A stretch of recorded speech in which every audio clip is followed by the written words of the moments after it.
Hi everyone, this is Michael Cannon representing the TooMedToo's Star Wars Network. We've got your fix, and this is TooMedToo's Bacta tank. And it is brought to you by the Patreons. I have a Patreon. You just go to Patreon and type in TooMed2. And they are Rural Farm Boy, Kylo Ren Flores, Kylo Customs, Chris from Kentucky, and Mr. Rez. So I don't have any tier set up or anything like that. Just kind of, I try and give you as much content as I can. So, not this past week, the week before, I think I did 7 live streams throughout the week. So, just, throw me a couple of dollars and it helps me bring you stuff and buy memory for the computer and, cameras and whatever that is.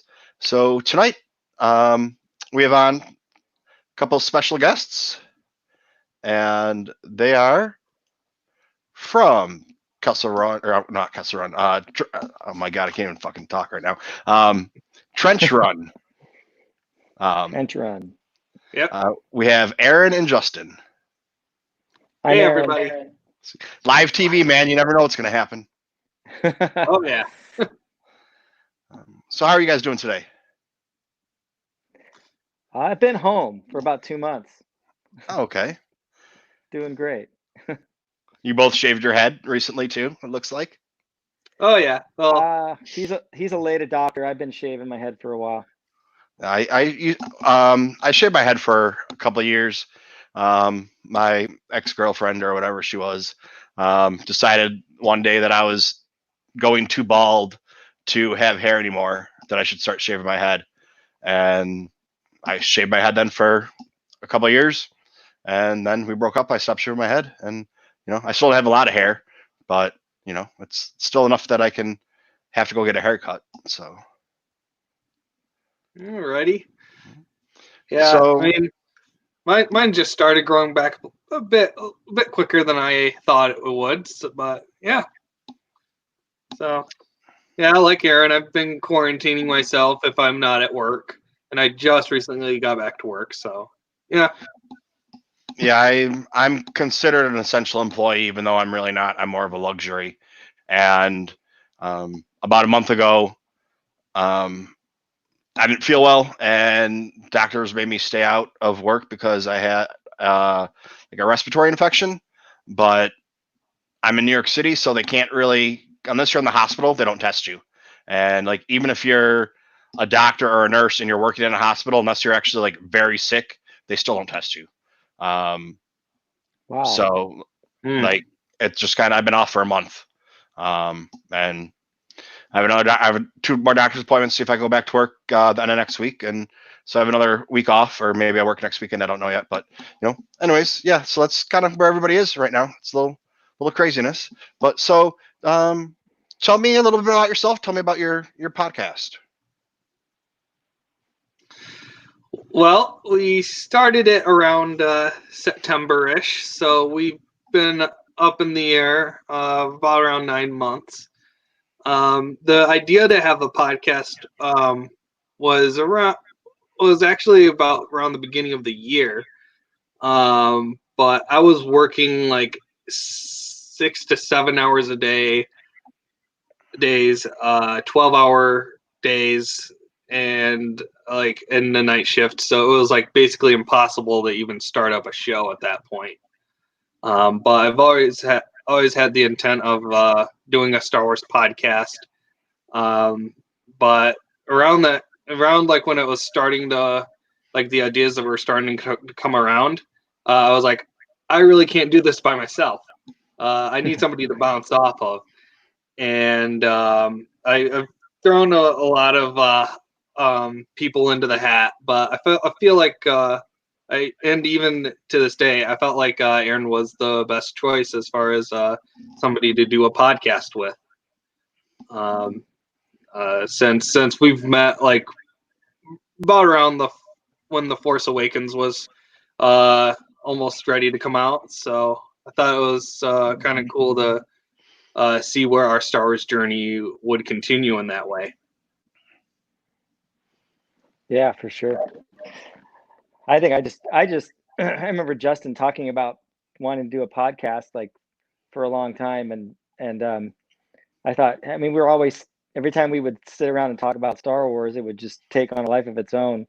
Just seemed like, why not, put a little structure to it and talk Star Wars with other people listening, or hopefully getting something out of it. And it always kind of energizes my, you know, the part of my soul that resonates with Star Wars, to get live and talk, and it's a whole lot of fun. Now, Justin, you were at Celebration this year, right? This past year. Yep, I did do the 4 days. And I was there for one day. Yep. So yeah, and plus Aaron came with his family on the Saturday of, I believe. Yeah, full day Saturday. So I did hang out with them for a while. So that was fun. Yeah, because Justin, I'm pretty sure I met you at Celebration at the Haunted Hotel, one of the nights or somewhere, briefly. It's kind of, Celebration's kind of weird because you meet so many people, and it's just in passing. And it's like, I was at Steel Show and I met 200 people at Steel Show, and probably 20 or 30 of them I already knew. And then, another 20 or 30 people I knew who they were from friends of friends, or, another 20 or 30 I knew from Facebook or for Twitter. So it's just, my thing, like when somebody asks me, what was the best thing about Celebration? And it's always the people. I was lucky enough. I was at Echo Base, with all the podcasters and YouTubers, or, they were mostly all podcasters and YouTubers, a couple of friends thrown in there. So I was lucky enough to be there. So that was just kind of, a 20 person party every night. And then we had the Australians come over. And yeah, it was a 5 or 6 day party, pretty much is what it ended up being. Oh so, yeah. Yeah. And plus, like that's like the wonderful thing about Star Wars Celebrations is that, like, even though like most of the time you're just sitting in lines, and like that was like, I believe like the first Celebration, like I've waited like in a 3-hour line for, I think it was either Mark Hamill or Carrie Fisher at the time, and I actually made a couple of friends just sitting there, and also like even like during like other lines and like other events, there was one like for the Celebration last year, Jake and I went to this weird hotel party that was like held by the 501st Garrison. Somehow we got invited to it. I'm not sure how, and like it felt like it was just like one of those like members only. It wasn't the lounge party, but it was like for like members only. So I still don't know how we got it, but they like had it, and plus it had arranged seating with food, and we had to sit with the French Garrison. So that was very interesting. There was a somewhat of a language barrier, but at the same time, when we did talk Star Wars, or they were talking Star Wars, or throwing some type of name in there, we were like, oh, that character, and yada yada yada, and like even after the whole thing the next day, we did bump into the same group, and then like we were still chatting it up. So yeah, Star Wars Celebrations, great opportunity to meet fans from anywhere, and like like you, and I really think it's a fascinating thing that Star Wars, like, even though there was a language barrier, like that we still kind of just like geeked out about Star Wars. I thought that was just truly amazing. Yeah, I have a couple of, I'm in one or two French Facebook Star Wars groups, and I have to use Google Translate, or a lot of times it translates it for me automatically. But there's a lot of people in the group that don't speak English at all, and then a few of them that actually do. So the conversations are pretty short, but it's more of looking at pictures and just kind of trying to get to know more people and building up the network. And I call it a network. It's a network of one person. But I have like 5 or 6 different shows that I do on it. So, it's like there's every Monday nights the Bacta tank, and then on Saturday nights is the septic tank. So we just kind of, it's anything goes there, whatever you want to talk about. And there's a couple of them I've had to take off of YouTube or Twitch and make private, just because they got a little bit too much. And then I have another one that I do for books. I have one that I do with Mike Pappas. So it's a little bit of everything. Another one with my buddy Kylo. I do collecting with Kylo with him. So it's a little bit of everything on there. But it's I don't know. But yeah, with Celebration, when this was my first Celebration in Chicago, and I was kind of bummed because I wasn't going to be able to be in line with those people overnight. And, you hear the stories of camaraderie and becoming friends with people that you would have never become friends with before, but you were in line with them. And I was kind of bummed about that.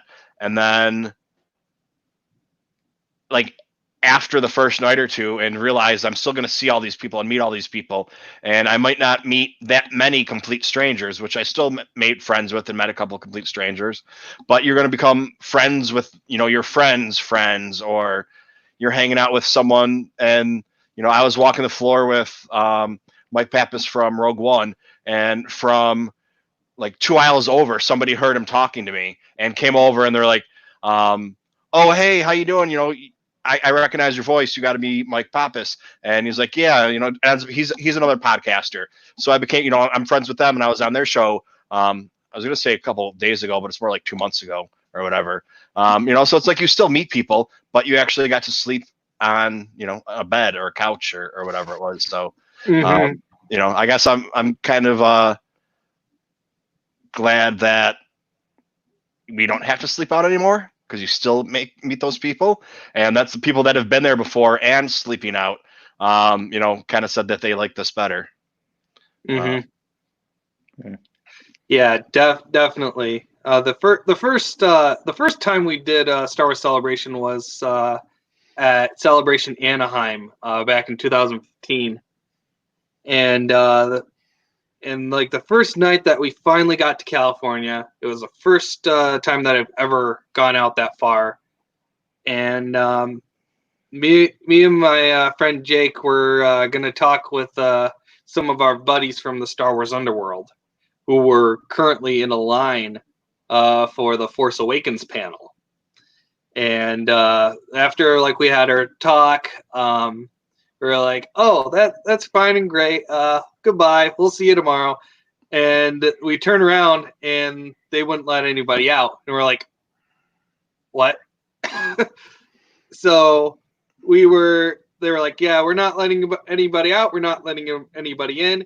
Please get in line. And we're like, oh, okay. Like, we were totally caught unprepared. We used our like hoodies for pillows on a hardwood floor. We didn't bring anything to eat. And then lo and behold, J.J. Abrams brought pizza for everybody. And that was super amazing. I was like, oh my gosh, this is like the feeding the 5,000 for Star Wars fans. So, and then the next day we were able to get into the celebration stage because of that accident. So yeah, there's definitely, and plus like we've made a couple of friends there as well, and plus I was interviewed on the StarWars.com, that's what it was called before it was called the Star Wars Show. So I was interviewed by Andy and all that kind of stuff, and I thought that was pretty neat, and it was definitely something that was because we were in line on time and the right time in the right place, and I feel like that's a huge thing for celebrations as well. Yeah, it's it's one of the best experiences of my life was Celebration, and that's like, yeah, I mean, that's one of the highlights of my Star Wars career, or Star Wars life, or memories, or whatever. So have you always been Star Wars fans? Were you like I was, I was born in 78. So this is my claim to fame, is I was born in February. So I claim I was conceived on May 25th of 1977.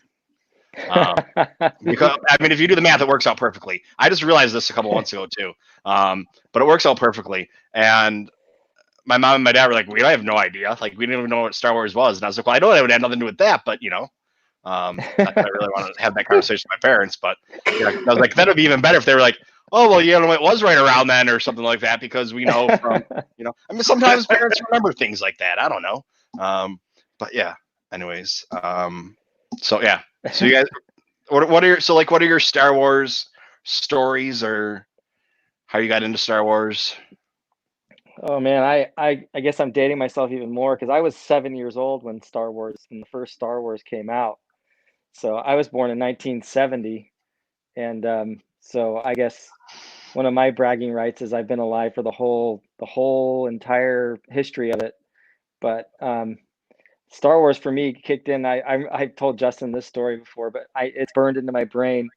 I was on vacation in San Diego, California, with my family, and I distinctly remember being at breakfast on I for some reason I think it's a Sunday morning. I don't know why I thought it was a Sunday morning. It may or may not have been, but I remember sitting at a hotel having breakfast and trying to figure out what we were going to do that day.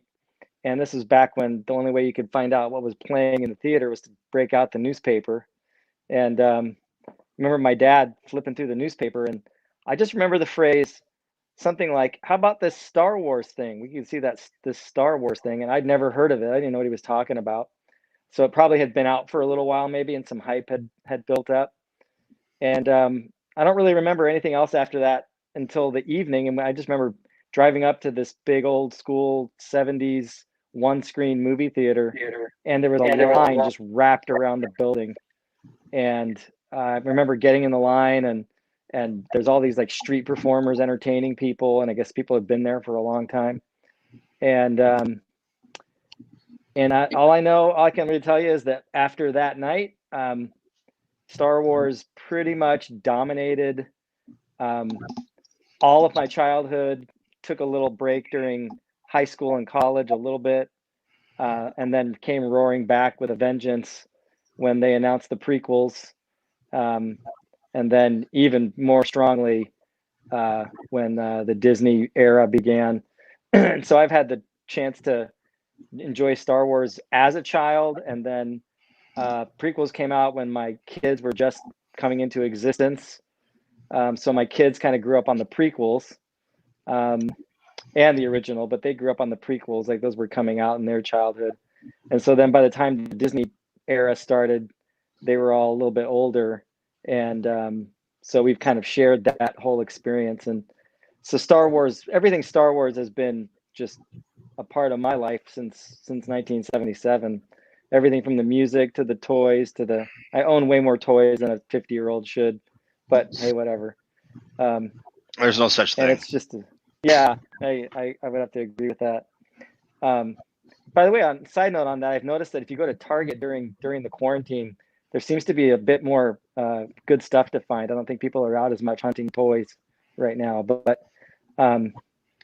yeah. So Star Wars has always been it's been my own personal just like enjoyment and thing that brings me a lot of enjoyment in my life. But it's also something that's really a powerful bond between me and my kids, and my kids and I are all pretty locked into Star Wars. And that's how we met Justin, actually. But yeah, so Star Wars is you could say it's my family's religion in many ways.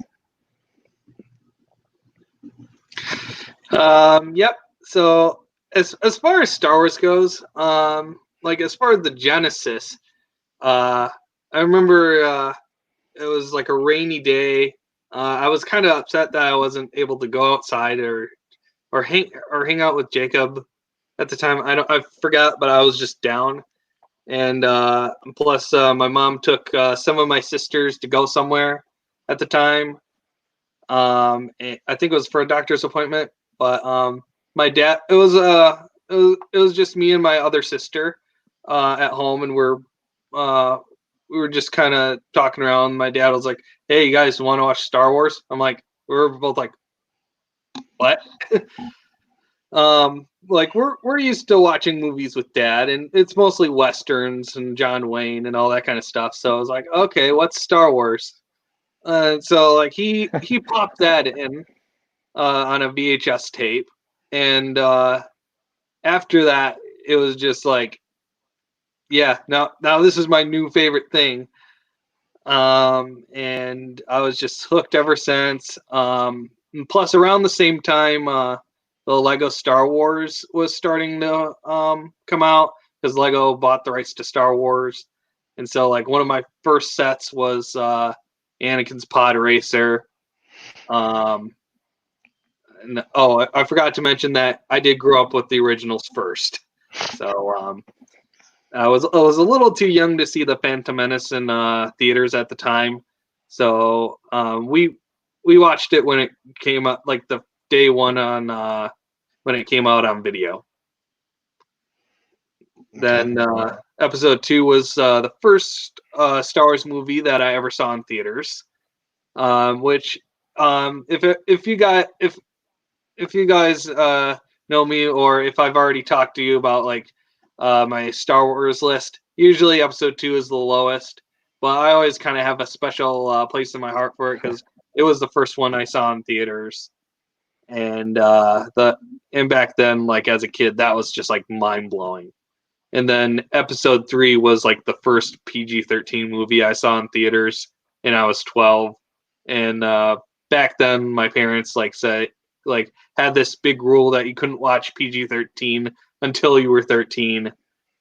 So that was a big deal back then. And also like Aaron, I tried to kind of like push it back a bit in middle school and high school, but then later on in high school, I was like, I need something unique. There's no Star Wars fans out where we're at, like in a rural high school area that's surrounded by farmlands. So I thought, might as well do that. So during high school, I was like mostly known as the Star Wars kid. But after that, like, and plus during high school, the Star Wars movies were done. The Clone Wars was around, and it was kind of a dormant time for Star Wars. Not like, I felt like the Clone Wars was like the only thing that was keeping it relevant, and even then, it was kind of like a side thing for most people. It wasn't like something that was brought out to the forefront until Disney bought it. And like around that time, I moved out of the rural town of Howard City into the big city of Grand Rapids. And then The Force Awakens was announced, and then like there were like events happening around surrounding Star Wars. I attended my first Force Friday. That's where I met Aaron Russo and his family. And then after that, like movie after movie, bigger events started coming around. I kept bumping into Aaron and a lot of other people that are huge Star Wars fans that I didn't know about. And basically, even like right up to this point, I don't feel alone as a Star Wars fan, and I feel great saying that. Absolutely. Yeah, I mean that's like I said I was born in '78, but I have an older brother who's 8 years lower than me, and I have cousins that are a couple years lower than me. And it's like my first real memory of Star Wars. I don't even think I knew what Star Wars was. I was probably like 3 or 4, and I was allowed to play with the orange cloud car, because it came apart into 2 pieces, two sides, and I was never allowed to play with it because my cousins were afraid I was going to break it. But I remember like the first time I was allowed to actually play with it. I was like probably like 3 or 4, and the black Darth Vader case that you put all your action figures and everything. So it's always been around for me. And after the movies, then in the mid '80s, I watched the movies. I never got into, like, I had the little kids books or the whatever they were, but once all the EU started coming out or Legends, I didn't read. I didn't like to read, so I didn't really pay any attention to that. Even as I got older, I didn't pay any attention to it, and I just watched the movies. And I would still get, when you're like a teenager and they can't figure out what to get for you for like a birthday or for Christmas, you're like even extended family members or whatever it is. I would always get Star Wars. I'd either get Curious George or Star Wars stuff. So, that was like, so it was like, yeah. So like everyone always knew that I was a Star Wars. I like Star Wars, but I wasn't into the EU, so I wasn't up to date on all the books and everything. And then once the prequels came out, I was almost at the drinking age, so I was just out running around going crazy. So I still saw the movies in the theater, but it wasn't as impactful as some people, because I was going out to the bars and chasing girls and doing whatever it is that you do. And I still went to go see the movies a couple times, but it wasn't that monumentous thing where I would have gone to Celebration, the first one or anything like that. And then I started collecting some of the books and things like that, and some of the toys, which I know that's a whole other story in itself, but I no longer have any of that stuff. And then once the sequel started back up, I got a little bit more into it. So I've always been a Star Wars fan. I just, had those during the dark times. I didn't do any of the reading of the legend stuff. So I was with, the movies and just watching the movies over and over again. And I always joke around or say that before I started doing streaming, or even when I first started doing things on YouTube, I was like an ace at all the trivia. I could answer anything. I probably could have like gone on Schmoedowns and done really well. But now I don't have time to watch the movies as much over and over again to have things memorized. It's like, like I think I went like 6 months without watching a Star Wars movie just because I didn't have time with working and everything. But now that Disney Plus is on, it's, they're on in the background a lot. So, I'm not a fake fan. There was just breaks in between when there was no new content. I wasn't absorbing anything except the old stuff. So, there was a lot more times when that was the case until recently, I would say. Yeah, I mean, still those ups and downs.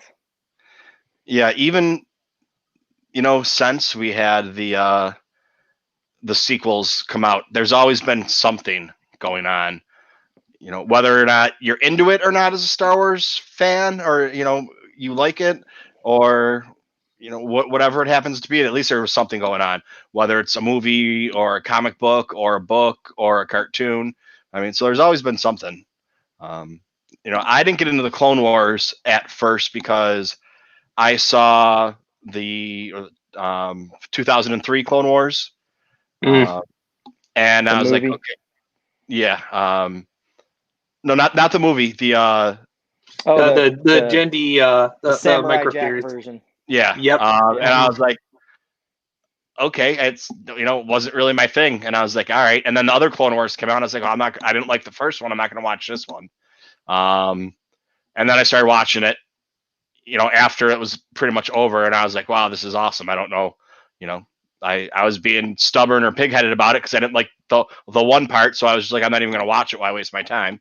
So now I'm just kind of, whatever it is, I'm going to watch it at least once and take it. And, even like with the, probably if people are to rank cartoons right now that are out, Resistance is probably out of the 3 on the bottom of everybody's list. The majority, I'd say probably 90% of the people, if they rank them, that, that's going to be on the bottom of the list. But I liked it. I enjoyed it because I wasn't watching it as a, adult watching a cartoon. I was watching it as a 10-year-old or a 12-year-old watching the cartoon like it was made for. And, it's kind of like a lot of your cartoons out there, like especially like The Simpsons, are for kids, but they have, overtures or undertones that are for adults that kids aren't going to get, and it's not going to affect them watching it. But I could watch it with my dad, and he'd be laughing. I'd have no idea why. And I'm laughing at stuff that he thinks is stupid, or whatever. So I mean, that's yeah. Anyways, I don't even know. Let's talk about the Simpsons now, but. Right.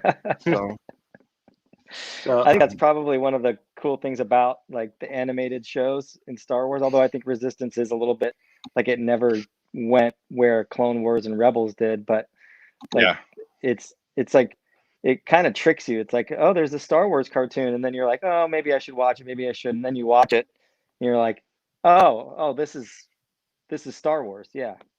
Yeah, I mean it's definitely Star Wars. It's just geared to a much younger demographic, I guess. I mean, it's still, that 10, 12, 14-year-old being geared, to, and that's who Star Wars is made for, younger kids, but it's for everyone, so you can get enjoyment out of it. Like I said, if I watch it as an adult, a lot of Star Wars I'm going to think is stupid. But if I, remember, hey, this is meant to be fun and we can dissect it, but, you don't have to sit there and do it with, bringing out physics books, which I do have some Star Wars physics books, but, that's completely different.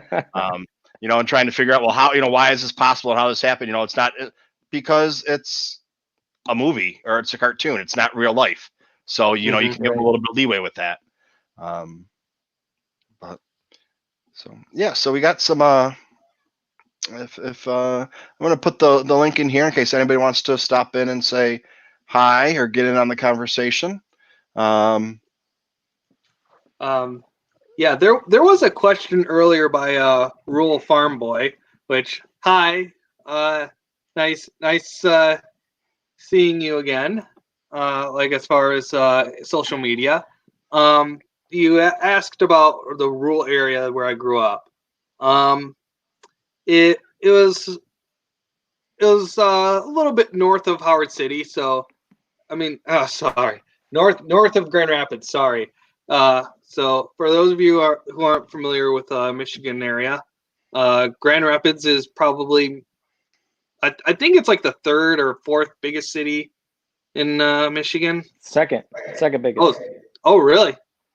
Yeah. So we beat Lansing? Yep. Oh, okay. But yeah, so where I grew up was a little bit north of that. I lived in a small town. And plus I grew up and I lived close to a high school that was and plus everybody knew everybody in our class. So that's kind of how small it was. Like a class C. So not many Star Wars fans there growing up. There were a few. Then there were also casual fans. But there were no diehards. So I was kind of on my own as far as that. And also as far as like being a Star Wars fan in middle school and high school, I feel like I wasn't bullied as hard as I should have been. So that was I kind of count my blessings as far as that's concerned. But yeah, it was no Grand Rapids. So as far as like getting Star Wars content, it either had to come through the mail, which that was basically Lego catalogs and Hasbro catalogs, and that was it. We didn't have internet at the time. So and plus, like if you wanted to see if I had to see a Star Wars movie, it was not usually on the same week as it was released. Like episode 2, I had to wait till like a whole month, and then episode 3 was about around in July. So, yeah, it was brutal as a kid, but it kind of made it an even more special occasion, like when I did get to see it. Yeah, all of the recent ones are the Disney era or whatever. I grew up in Buffalo. I haven't lived in Buffalo in almost 20 years, and I've been home. My birthday's, like I told you guys earlier, my birthday's in February. So I've been home at either Christmas time or for my birthday, anytime that a Star Wars movie's come out. And I've gone to see it with my dad, which has kind of been special because I was kind of a dick as a kid, and me and my dad, lost. Weren't as close as now I wish we would have been when I was growing up. And that's one of the things that kind of not really brought us. I'm not saying all that Star Wars brought us together, but it's something that we've seen, the last 5 movies or 6 movies together. So, as an adult now, we're not as little of a kid, depending on who you ask. That's like something that I've had. And I do want to say, because Holochronicles said, when I was talking to you guys about the Star Wars Network, and they said, even won an award, didn't you, Michael? And I did. And it is right behind me over here. It changes color. It says Best Pod Appearance. So it's not that I have the best podcast or channel or anything like that, but it's the best podcast to appear on. Okay. Is what the award's for. Oh. So, I'm not saying that I'm a good podcaster, host, or whatever, but it's the best place to come be on, I guess. It's an award I got an award that says it. So I have an award-winning podcast network or Star Wars network. There you go. So I don't know. The link's in there if anybody wants to pop in. Really quick, just tell everybody where they can find you before we start talking Star Wars. Okay. We've kind of dispersed our podcast to different podcasting sites. The 2 big ones that we send our podcast to are Google Play and iTunes. So if you just type in Trench Run Report, you'll find us there. And we also do other minor podcasting platforms as well. The big one that we do that we mostly connect our site to is called Sounder, and that one I feel like does a better organization as far as the podcast episodes themselves. So you'd be able to type in, I want to check out episode 2. You kind of scroll down to a list and just type episode 2, and then boom, it's right there. So those are the main 3 that I see people go visit the most. And plus, lately with our last 2 episodes, which we've had guests on the show, we've been showing those off on Facebook. So on our Facebook page, we'll do an episode, and then also do the Skype video for that as well. So, and plus I've seen the views go up as far as our videos go as well. So those are the big 4 that you'll find us on: Google Play, iTunes, Sounder, and Facebook. All right. And then it's just look for you on Twitter, look for you on Facebook, and sometimes people have different names for different things, so that's why I was just checking. Okay. And there's somebody I think that wants to come on and say hello to you because he loves to say hi to people. Hello there, Anthony. Justin, Aaron, howdy, my friends. Hey, finally get to see and hear your voice. I usually see you on Twitter, on the Twitter feed most of the time, and thanks for all the likes and retweets. That always kind of brightens my day almost every day. So thanks. It's not about me, Justin. It's not about me. It's about what Yuns choose to do. Sit down behind a microphone and share with all of us. Not about me. Thank Yuns for what you do. I share with you what you do. Thank you. Thank you. All right. So we got some news the other day. or possible news the other day. News. No, news, not nudes. News. NEWS. Calm down there. Oh, save it for the septic tank.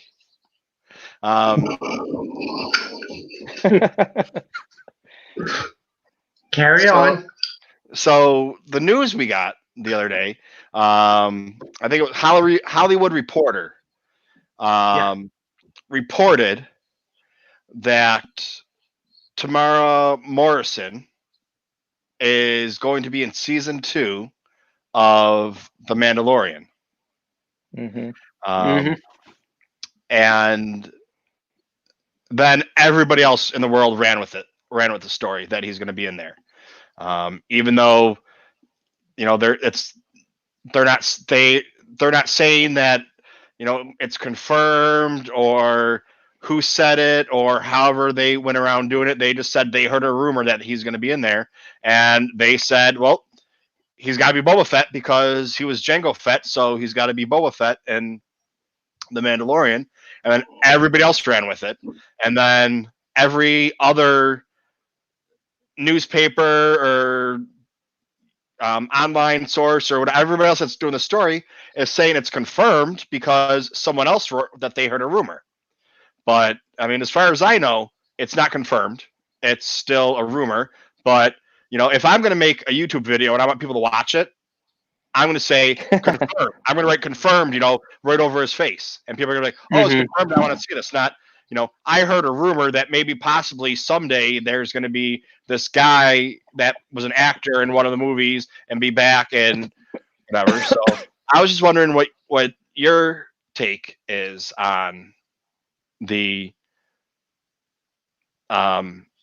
So call out who's your name. Anybody that's on here. We'll go with we'll go counterclock, or we'll go clockwise. We'll go with Aaron, then we'll go to Justin, then we'll go to Rural Farm Boy. Okay, Aaron, you're up, bud. So what are my thoughts on whether it's confirmed or not? Or what do I think of the possibility? Yes. Tell us. I mean, I in this day and age, like you said, I mean, it's like, things get reported. I mean, Disney can even report something, and that doesn't mean that's even going to happen. So, like, you can get official announcements from Lucasfilm on projects that never come into existence. So, I guess the speculation part is, kind of, until you see, until they say, okay, we finished filming Tamara Morrison as Boba Fett on The Mandalorian. He'll be on there, when we release in November. You kind of just take it with a grain of salt, or they'll show him on set if he's ever going to be there.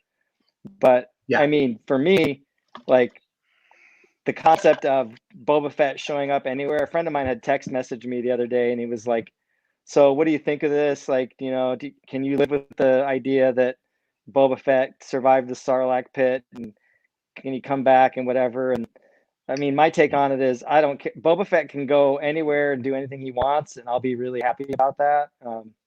Like, I put anybody in Mandalorian armor, and I'm just going to sit there and watch it. But I love the idea of bringing him back, specifically as Boba Fett. I would love to see that. I think that, similar to how Darth Maul, was like confirmed death in Episode 1, and yet he continues to be one of the staple characters in the canon now.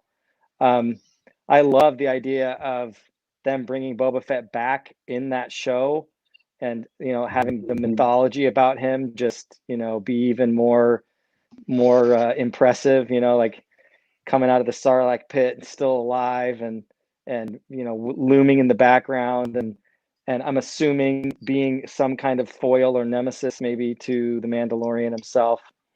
But as far as whether or not it's true, I don't know.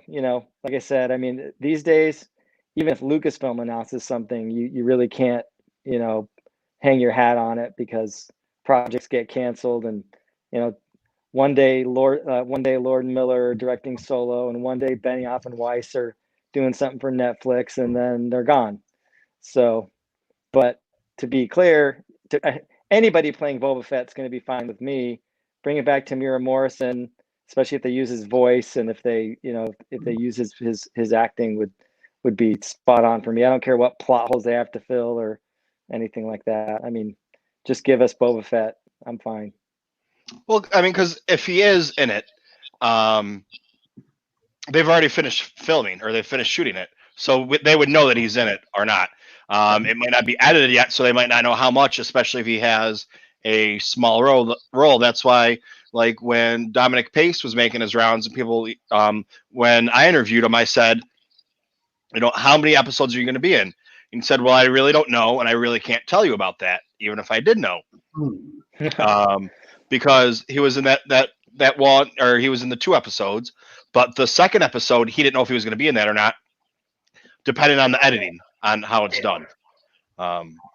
So, if they're going to put Boba Fett in there, yes, I think he's going to be in there, and then it's up to the conversation on whether or not, how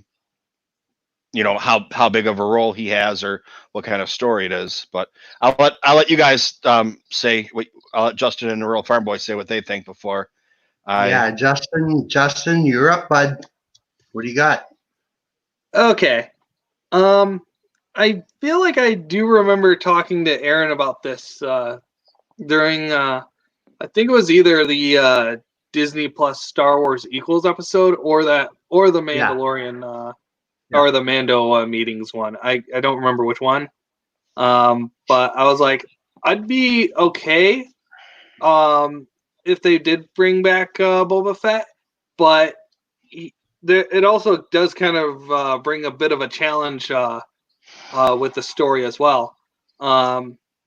As far as like we've seen, the Baby Yoda thing, it really did kind of steal Mando's light in a way. Like good, bad, or otherwise, I still think the Mandalorian is a great character either way. I'd still watch the show even without Baby Yoda. But I feel like if they bring in too many characters that we're way too familiar with, that it might overshadow the show a bit. And Boba Fett was definitely one of those characters on my list. So and definitely Ahsoka. I can see that. But I feel like at the same time, like Aaron said previously, like how they brought Maul back was very well done in the Clone Wars. He didn't really overshadow the story at all. No. But he was a part of it, but he wasn't like a show stealer. Well, minus the hallway scenes, but but yeah, and plus bringing back the guy who played Jango Fett to play Boba, definitely a great idea. Or either that, or he was on set and somebody ran with it. We still don't know. I will definitely be guilty as charged to say that I didn't spread the word as well. I kind of got caught up at the moment, and that's definitely a Star Wars fan thing to do. And though, is it right? I feel like that's just another debate for another day. But at the same time, it's like some of these things don't, like, as well as Aaron said, like some of these things don't happen. And but as far as like the rumors are concerned, I definitely would believe the Boba Fett rumor over the Ahsoka one any day, because it makes more sense for the story. All right. Rural Farm Boy. Yes, I know. I'm up. I can already tell you what you're going to say. Reiterate the question, please. That was a bit of a long spell. Please reiterate the question. What are your feelings or your views on the actor coming back to play in season 2 of The Mandalorian? And then who do you think he's going to play? And nothing's confirmed. It's somebody says I heard a rumor, and the entire world exploded with it's confirmed because somebody wrote it in a story. Because it was written down, it's confirmed, which, and then, it's, just because one person says it doesn't make it confirmed, but because somebody writes that it was confirmed because they heard a rumor, the next person says, well, it was confirmed because I've now heard it from 2 places or 3 places. Yes. I follow all rumors and I follow all speculations through Bespin Bulletin and many of our other friends, but I don't have an expectation. So for me, I can't say that I have a want. I don't know how to say that I have a want for it to tell me this or that or other story. Even though through rumors, and I follow all of them, each and every one, I don't know how to say I want to be told this or that or the other story. Through Rosario Dawson, or I really don't think that Miss Ashley Eckstein's going to be related to, or even I really don't. I don't want to say I don't have an expectation for Tamora Morrison. I know friends are talking lots about it, but if Lucasfilm doesn't say it's happening, then I don't got a thought about it yet. I'll just sit back and wait to be told what's yet to be told to us. And yeah, some folks says, who knows? There's somebody that knows. It's just not us yet. Yep. Mm-hmm. We got somebody else joining us. Ooh, who? Miss Christina or Mrs. Kylo Ren Flores, or depends what name you're going by today. Thanks for hopping in here. Miss Chris. What's Miss up? Chris. Okay. Oh, hey.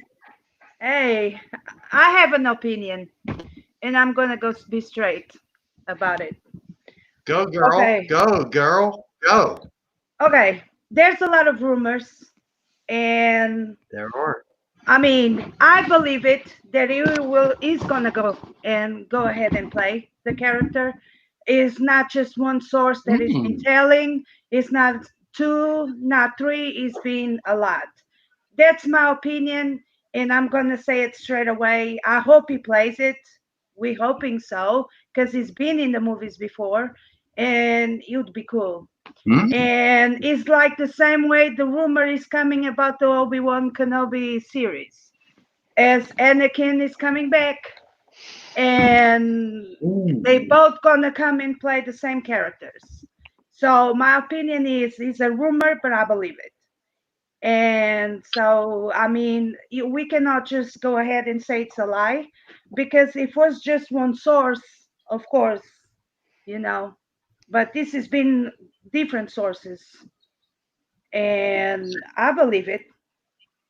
So Okay, so I'll go and say this in my best. I'm going to try really hard. I'm going to say this in my best Supreme Leader Snoke voice. We shall see. Yeah, that's definitely a thing. And plus, it's like what I've kind of found, like with speculations and all that. I find that like it's very interesting when something comes along that none of them anticipated, like the Baby Yoda surprise. Nobody, like zero. There was like no talk on that at all. And, Seconded. I'm just wondering what else Star Wars has in store that like speculations had like far anticipated. We just don't know. We just don't know. That's a really good point though, Justin, because that was, Yeah. you know, they are very strategic in, you know, like we think the promotional material is always so straightforward, but like so much of what they put out is so strategic, and you know, they let us see what they want us to see, and they let, you know, they know rumors are going to come out and they may or may not be confirmed, and they and Exactly. you know, and I personally, as a Star Wars fan, like for me, like the whole rumor mill speculation, I just think it's great. I have fun with it. I mean, I don't, you know, if he's not in the show at the end of the day, like no matter how many times it's reported, oh well, I'm still gonna watch it. And if he is, Yeah. then I was anticipating it, and then I'm gonna really enjoy Yep. it when the payoff comes. And then if there's something that shows up that's just like totally out of left field that nobody announced or knew or was even a rumor, then all the better. But um, I think that it's a brilliant way to keep the conversation going, even if they let fake rumors or speculations, you know, go crazy, because it just keeps people, you know, talking and interested. I know some people have a, you know, get a little bit upset about just not speculating responsibly, I guess, and that is an issue. But Yeah. I think it's just a lot of fun to just, you know, like see people's reactions. Like some people would hate to have a certain character come back, and some people are just like dying for it to happen. And I think that's part of the fun of all this stuff in the first place. Exactly, Aaron. Take it for what it is. Don't hold on to it so goddamn tightly. Just take it for what it is. If it's not that, then move on to the next thing. Exactly. You could have said it more plainly than I did. That's the point. That's right. My thing about it is, like, so the Hollywood Reporter comes out with it, and you know, he's rumored to be in it, or you know, he's rumored to be in it. They don't even say we have sources, because if you say you have sources, fine, I understand you can't name them or say who your source is, because then you lose your source. You don't have a source anymore. But they don't even say our sources told us or whatever. It's he is rumored to be in it. So he's rumored to be in it. Then they're jumping to the conclusion that based on the rumor, this is who it's going to be. Whether it's because they heard something about it or because they're just guessing, you know, or is that going to sell, you know, the most or get the most clicks for them? And then, you know, like Miss Kylo said, yeah, everybody's reporting it, but everyone's reporting it off that one story where it's rumored. So, you know, they're not even saying, you know, that someone's source is saying it. It's just, it'd be like if I said, Mark Hamill is going to be in season 3 of The Mandalorian, according to what I've heard from my rumors, from the rumor mill. So I reported it. And then each one of you go and write a story about it because of what I said. Now 5 people have reported it, and you guys are saying it's confirmed because I said so. Or you've heard 2 people, so now it's confirmed. So now you're the 4 of you are writing a story about it's confirmed now, and everybody else is going to run with it. And then the people that want to see Boba Fett are going to be like, "Oh, it's confirmed. It's got to be him," even though they're still, you know, I'm not asking for proof, but you know, you're not. It's just so ambiguous the way they're coming up with it. What I think is he probably is in it. He probably doesn't have a major role, the actor. What I think it's going to be is, with the other rumors we've heard, that in either the last episode or in one of the episodes, you have Rex, Ahsoka, and Sabine. Because remember, you have oh god, I can't think of her name right now. From the WWE. Rosario. No, Rosario Dawson's Ahsoka. The wrestler. Oh, I can't even think of her name right now. Gina Carano. Oh, that news just came out recently. No, not Gina Carano. Oh, who is it? I just read one of the comments, and it says that my posture's A+. Just to let you know, I'm sitting on a hardwood floor with a pillow, and I'm starting to get sore myself. So I feel like I'm slouching, even though I'm trying to do like the stand up shoulders thing, but Yeah, my shoulders are down. I don't feel A+, but thanks. Who is this wrestling person? I didn't hear that story. Sasha Banks. Thank you, Aaron. Sasha Banks. You tried. And I forget who I was talking to. I was talking to somebody yesterday, and I was like, "Oh, what do you think about Sasha Banks?" They're like, "I don't know who that is." And I sent a bunch of pictures. I have no idea. I don't even remember who it was. It was Josh Nelson, I think it was. I sent him some of the pictures of her, and it's like she could probably play her. So yeah. I think we've heard the rumors that there's going to be a Rebels 2 coming out, or some kind of extension of the Rebels cartoon. So it would make perfect sense if we're not going to get, now maybe we get, that live action Ahsoka in The Mandalorian, but it's real quick just to set up the cartoon.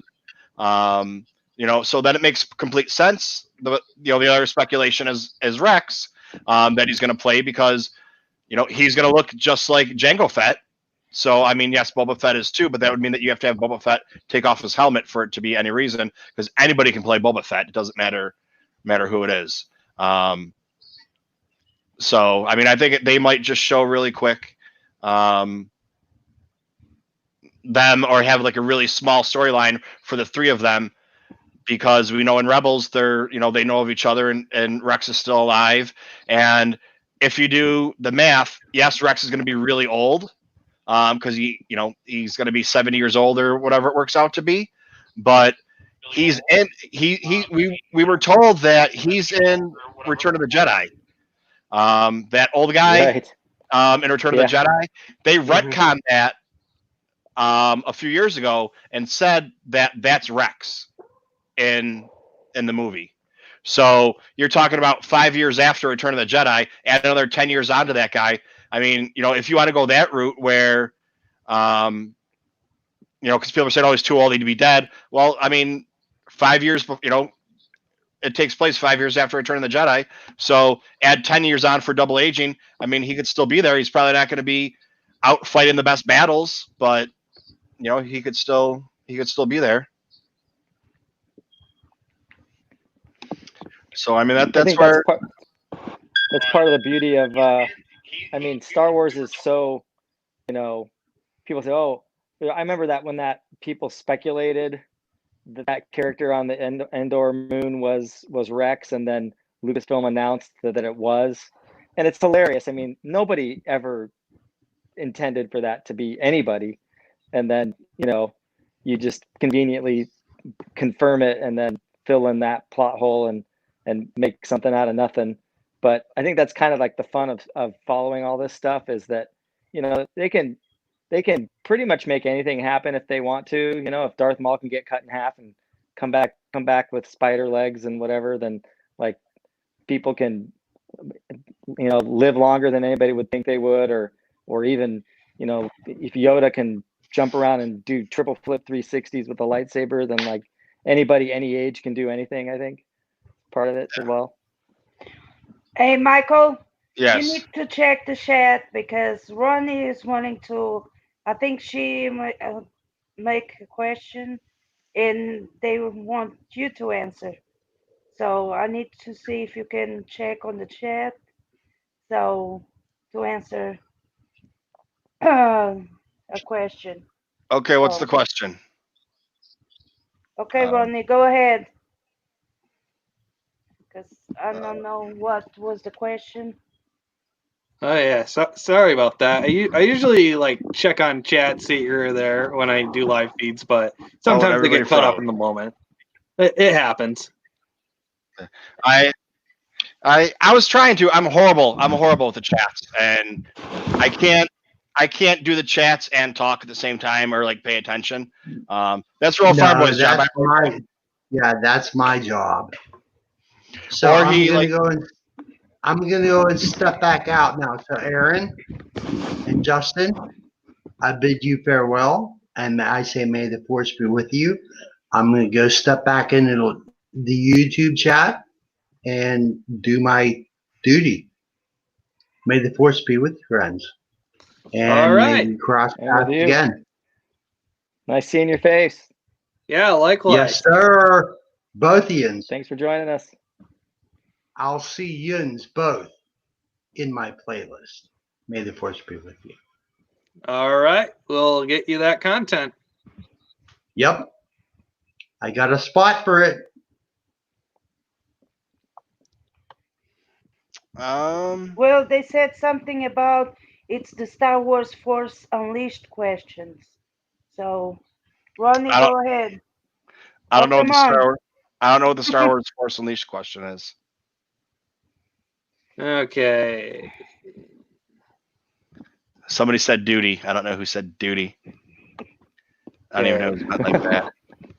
I found the question. It says, what version of the Star Wars The Force Unleashed is better? PS2, Xbox 360, or which system and what level was your favorite? I'm out of this one. I had a about 18-year gap between gaming, except for Madden. So that one, I'm not sure about. I only ever played Force Unleashed. That was back. My kids played that more than I did, but we only did Xbox.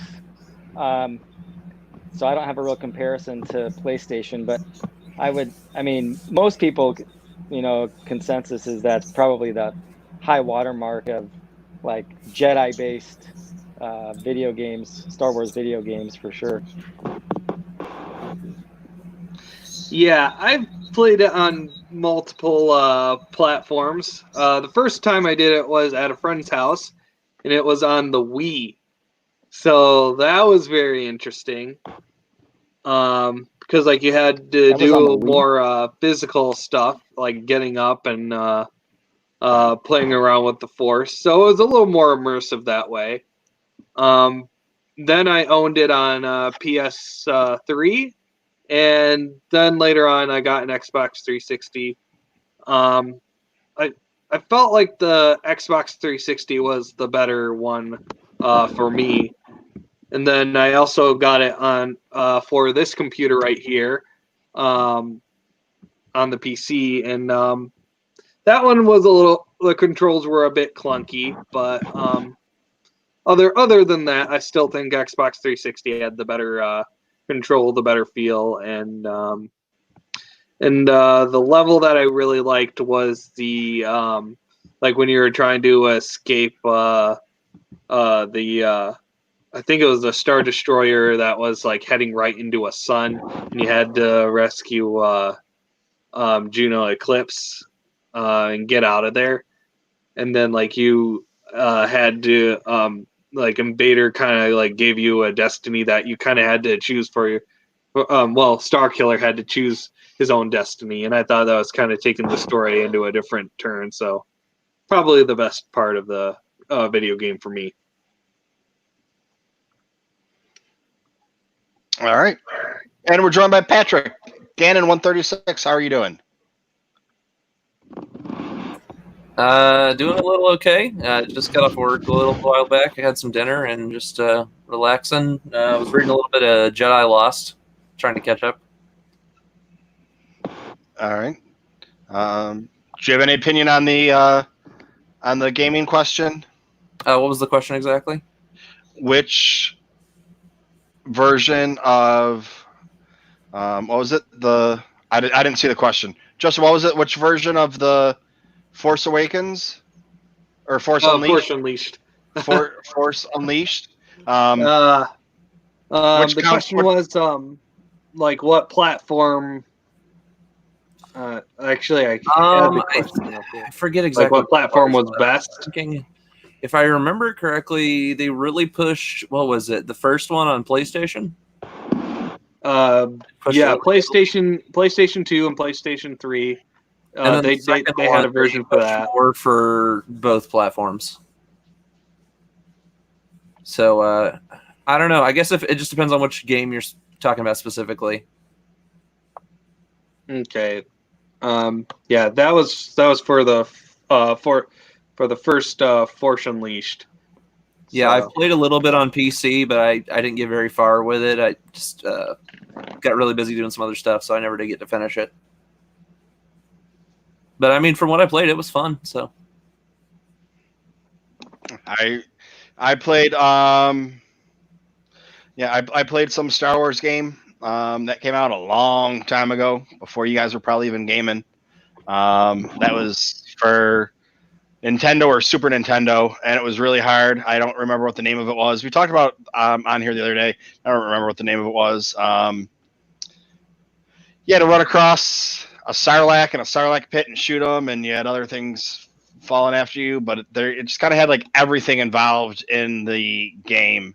It wasn't really accurate for. I mean, even back then, it was just kind of like, oh, it was in Star Wars. Okay, we're gonna throw it in this game, but. It was just really hard. It wasn't my game. I played it a couple times, and I was like, "Screw this! I'm not playing anymore." But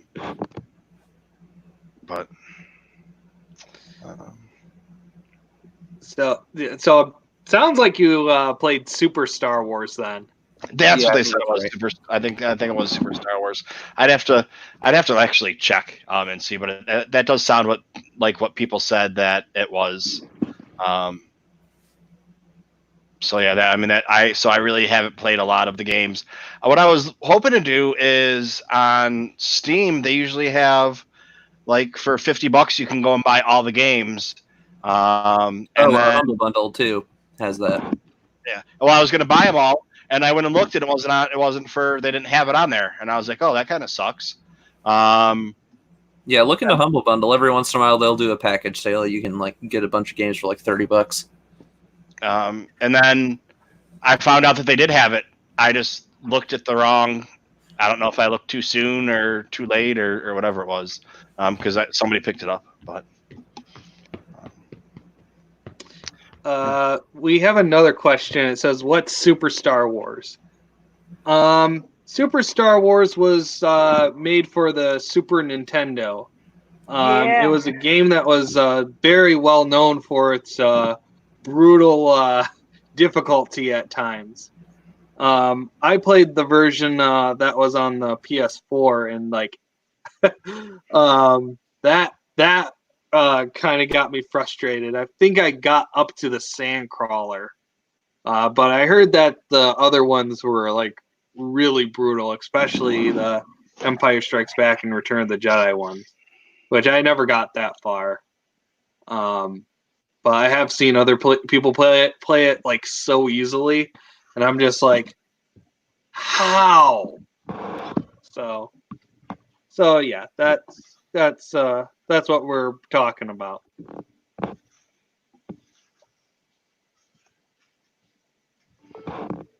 yeah, so I mean, when it comes to Star Wars games, I'm not too well versed. Like I don't even own. I have Fallen Order. That's it. I don't have any of the other Star Wars games, and the only reason I got it was because I was at the panel for Celebration, and I was like, "This game looks so amazing that I'm gonna go and buy the game." And that means, I got to figure out, do I want an Xbox or a PS, 4 to get it or to play with it. And my dog broke my laptop, and I had to get a new laptop, and I was like, well, I might as well get a gaming laptop instead of buy a new laptop and an Xbox or a PS4 or whatever. So I got a gaming laptop, so I've been playing it, and I go in spurts. I haven't this whole time I've been off for the last month. I don't think I've played it once. I played it a couple days ago, but other than that, I haven't played it. And then the only reason I played it is because they have the update for it, and I was like, I want to play with the update. Well, I haven't beaten the game yet, so I don't have the update. You have to complete the game. Yeah, you got to complete it first before you can get the update. Well, I didn't know that, so it's when I got in a little trouble with YouTube because my reaction video, which I don't understand why I got dinged and other people didn't, because I was talking the entire time that the Clone Wars episode was on. I was talking over it. I had it shrunk down to a small size, and for some reason I got a copyright strike, and other people that have bigger channels that we know that we're friends with that do their videos, theirs are still up there and have tons of views. So I have no idea why that is or why that was. Some people had logos over it. Some people didn't. I was just the only thing I can think of is because I actually streamed it live. So like while it was on, I was doing it either that or I'm not monetized. So all the people, if they do ding them, they can take their money from doing it. So it seems like that's what they're doing in the smaller ones. They're just taking it off. But I don't really know. It's those are my two options, or my two thoughts that I have, is because I'm a smaller channel and they can't take my money because I'm not making any money, or because I was actually streaming it and talking about it. So instead of uploading a video, so I don't know if that was one of the two things. And the third one is if it's over 10 minutes, they can take it off as well because that's the limit. Mm-hmm. Oh, okay. Well, like I've seen people like edit like what to show and what not to show. Usually you can show like the spoilery kind of material and your reaction to that, but I feel like that kind of has to be timed right as well. Which I feel like if we did go into like the reaction part of things, then I would probably time it to like where like our reactions were like more warranted. But yeah, I don't know. We're still a young podcast, so we have a long way to go. Well, I was actually talking with Patrick. I did it the first day, but I did it private. So I figured I posted up there that it was going to be on there, and then I did it private. So I was like, okay, people can't just come on and watch. I'll be okay. They're not going to think I'm trying to do anything. And I got it taken down. So then I did it again, but I didn't have it on the screen. But you could hear it in the background, and that was fine. The entire thing, and I just talked about it, and I actually did a couple of the episodes from that arc too. And that was fine. But, then the next one, I was like, okay, everybody else has it on there. And I watched people that had the full video on there, that did the 23 minutes of the video from start to finish, talked a couple minutes before it, had it on there for, 20 some minutes, and then, talked afterwards. And they talked while I was on it. I was like, well, okay, that must just be what it is. And I did it. Then I did it live. I didn't upload it. It was, here we go, and I'm watching it, and then it got kicked off. So I don't know. And there's nobody to talk to from YouTube about it because everything's done by bots now. So sadly. But yeah, so I'm gonna finish Fallen Order, and in the next couple of days. Now, what part are you at in the game right now, Michael? I'm on Dathomir, and I'm. Oh, did I just? Which time are you there? I'm on I came back. So it's my second time there. Second time there? Okay, so you still got a while to go. I am fighting. Oh, Malicos? Yes. Okay, yeah. You're not too far from the end.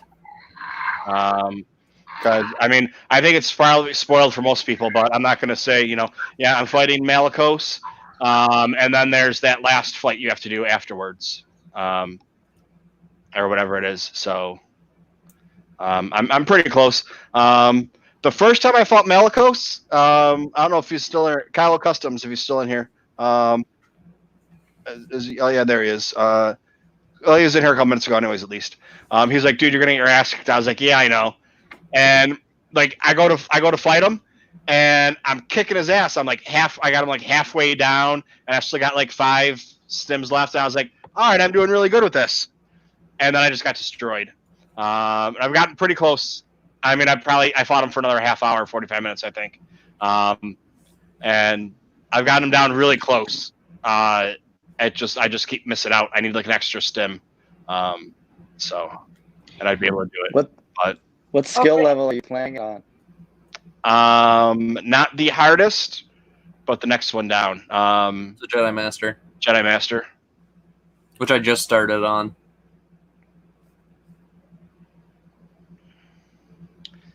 Okay, it looks like you got another question, Mike. Yeah. Michael. It says, "Who is your favorite Jedi and Sith in Star Wars Battlefront 2 on PS2?" Oh, so the original Battlefront 2. Oh, the Uh, original one? Yeah, the Yeah, I original don't. 2. I haven't played that game, so I can't answer that. That takes me way back. I don't know if I remember what my favorite is from that game. If I remember correctly, Vader was my favorite, but Dooku's pretty good in that game too. Yeah, I really liked Darth Vader in that as well. And plus, I thought it was really cool that they had us play Kit Fisto, I think, on like one of the levels. One of the levels with 2 lightsabers. So I thought that was really cool. Yeah, and Ronnie, don't worry, you're not causing a mess. I'm horrible at reading the chat, and I was keeping up with it in the beginning, and I was posting everybody saying hello and everything for the first hour or whatever, and then I just we started talking Star Wars, and I just kind of lost track of the chat, which happens a lot. So, yeah. But now, Patrick, who was your favorite? You said Vader? I think Vader was my favorite from that game, just because his saber throw ability. Every time you throw your saber, there was like weight to it, and it kind of reminds me. I don't know if you got the ability yet in Fallen Order. You actually get that same saber throw power, and it's kind of got that same sort of like saber weight to it. I really enjoy, so I like that they kind of brought that back. Is that when you have the two-bladed saber? I think so. It splits apart, and he throws half of it. Oh yeah. I think I don't know. I haven't played enough in the skill tree to see if you could get enough experience to do that before you get the double bladed or not. Probably not. If I had to take a guess. I'm gonna have to look and see them because I have all the skills, so I have everything. Yeah. Because that was my problem when I started playing it. Like I would just go and play it, and I wouldn't meditate because I'd play it till I died, and then I'd come back. And there were sometimes that, like, I didn't know that it didn't automatically save it when you were, when you spawned. Yeah, it doesn't. I'd go and play it, and I'd lose all my skill points or whatever. Yeah, and then you got to go back and do damage to the thing that took you down last. Yeah. Well, I didn't know that the first couple times I played it, so I was like, "Gee, this game's really hard. You can't, go and get anything." Yeah. And I had the same problem. But now, now I know that, just anytime you go, meditate and say whatever points you can. So, yeah, so that's my next mission. And I mean, I'm hoping that I can, it's just getting lucky, and I kind of have him figured out on what to do. It took me a while, but you got to beat on him until his defense goes all the way down. Every once in a while, you can get a hit on him, but you try and beat on him until you get his defense all the way down. Then you use your force to do it. I was just going to use my force, and then he just blocks it. Yeah, he's blocking it, and then I get him down, and it would just be regular hits or whatever, and then just trying to figure out his pattern and when he's going to do what, and then he changes it up halfway through, and then so I think all the bosses do that, if I remember correctly. Yeah, they all change up halfway through. Yeah, which is kind of cool because it changes the battle up completely every time. But yeah, so that's good. I'll depending on how long we go tonight. I forget too that I start later for Tatooine Sun, so I can watch them. So it's still early, but it's or we haven't been on that long, I should say. But it's usually 10 o'clock now, not 11. So. Yeah, it's 11 where we're at. So. Yeah. Yeah. Well, I used to before Tatooine Suns got their show on, because it's like I can put my whatever I want to on Facebook. Facebook got a hold of them and said, "Hey, we want you to do a show for us." So they're actually working like for Facebook, not where we're just using Facebook as a platform. So I've been. This was actually their second show, but of course they had some technical difficulties and weren't. It was marked private, and they couldn't get it off private. So I wasn't able to watch it today. But yeah, that's why I bumped it back. I think I was telling Aaron that's why I bumped it back to 9:30 instead of 8:30, just so I could watch their show, and that gives me time to walk the dog or do whatever I gotta do before this starts, because this can, depending on who comes on, sometimes it turns into a marathon. And it's not that it happens often, but it's happened a few times where it goes 5 hours, 4.5 hours. So Wow. one or two in the morning. Because just when you guys leave and I say, okay, I'll talk to you guys later, somebody else hops on and, hey, what do you think about this? Let's talk about this. Then you get an hour, 2-hour conversation about Star Wars, and you just did an hour or 2 hours. So that's the way it happens sometimes. And I haven't even gotten to open up any of my toys yet for today, because that's the other thing I do towards the end. Who's ever here, if they want to stay on, I have some whatever I get during the week. I usually save it for Monday and open it up. So I can I haven't really gotten anything that I can be like, I gotta open it now. It's not like I get hot toys or anything that it's like, oh, I gotta see these. But let me so let's I think that was pretty much it for the news. It was kind of a slow week, except for that. And that's the other thing too. It's like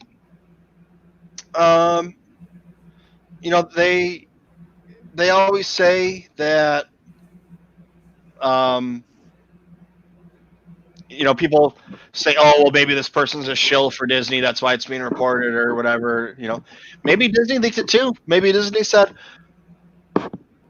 we got this new thing that came out on Disney Plus, the documentary, and we want people to watch it. And maybe they didn't get enough buzz on that first one on May the 4th. Maybe they didn't get enough viewers on it. So maybe they leaked out, whether it's true or not, that Tamara Morrison's going to be in it. So now people are going to watch it. Who knows what, they can have strategic leaks. It's not confirmed. They're not saying anything, and he's not going to say anything because he's under contract. And, wants to be in more. So, did you already talk about the news today about release date? No. What news today about release date? It looks like one of the chair people on the board at Disney came out today and said they are still shooting for their October release date, and everything still looks like it's going forward. And they said if everybody's clamoring for some more Baby Yoda, you're going to get your Baby Yoda come October. Season 2? Are we talking about Mandalorian? Yes, season 2? Mm-hmm. They're saying they're not expecting any pushbacks right now, and the whole team, VFX team and everything, is working as hard as they can to get all the effects in there, and they're working as hard as they can through the summer. And they say they're still on schedule, even though everybody's stuck at home. Cool. I was worried about that personally.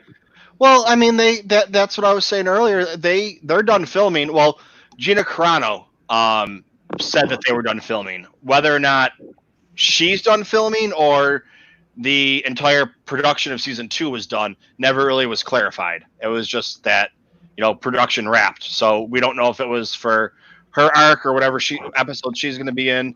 But it never really got said. Everyone was just assuming all the filming was done because she said filming was done. But it was, never really clarified on that.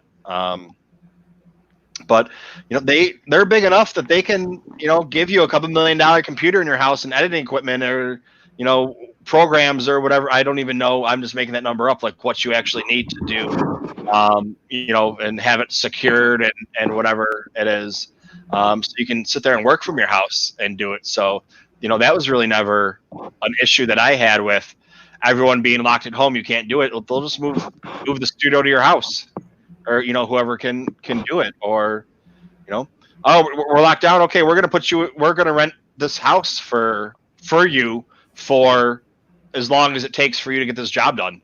Instead of not putting it out on time or having to wait and be 2 months behind or 3 months behind doing it, they could. I mean, it's Disney, it's Lucasfilm. They could put, rent 100 houses for people and get it out. Yeah, it's not going to help their budget out too much, but at least you're not waiting until next year for it to come out and then messing up your whole time schedule for season 3 and everything else. But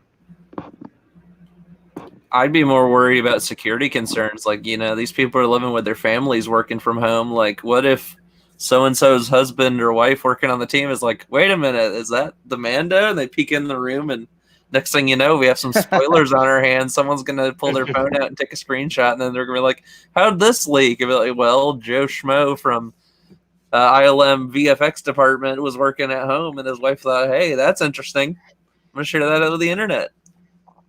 No. And Ronnie, I'm not going to get a PS2. If I got anything, I'd get. There's a new Xbox coming out at Christmas. Series X, baby. And then there's a new PlayStation. Is there a new PlayStation coming out too? Yes. PlayStation as well, both holiday this year. Mm-hmm. Yeah. So I mean, I would just wait another couple months and buy one of those, instead of buying a PS2, because you're going to be able to play any games on the new ones that you can on the old ones. Yeah, that's pretty much standard now. They're going to roll over into the new system. I mean, unless I go buy one from GameStop, but I'm in New York City. GameStops are all closed. They don't even have drive-up curb service. So, like, I have a bunch of stuff. I have a bunch of action figures and toys ordered from GameStop, but I can't get them, and they're not. They sent me an email like 2 months ago that they're going through and trying to, because their computer system, if you order online and each store is different, they can't put them together. So they say. But they sent an email like 2 months ago that they're going to start doing refunds or taking what I had, my deposits that I have, that people have at GameStops at individual stores, and putting them online.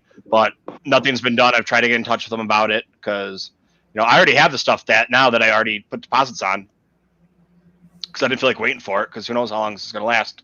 Some Funkos and some Black Series, but I can roll that over. It's still money is there. I can roll it over for stuff next time, or if they do end up, I can order it online and put it there, so the money won't be lost. But I could go to GameStop. I could get a used one from GameStop, and then play it for a little while, and then once the new one comes out, resell it back to them. But I got the gaming computer, so I might as well, whatever I get, I can just do it with that for now until I decide what I want to do. If I want, I don't have any ties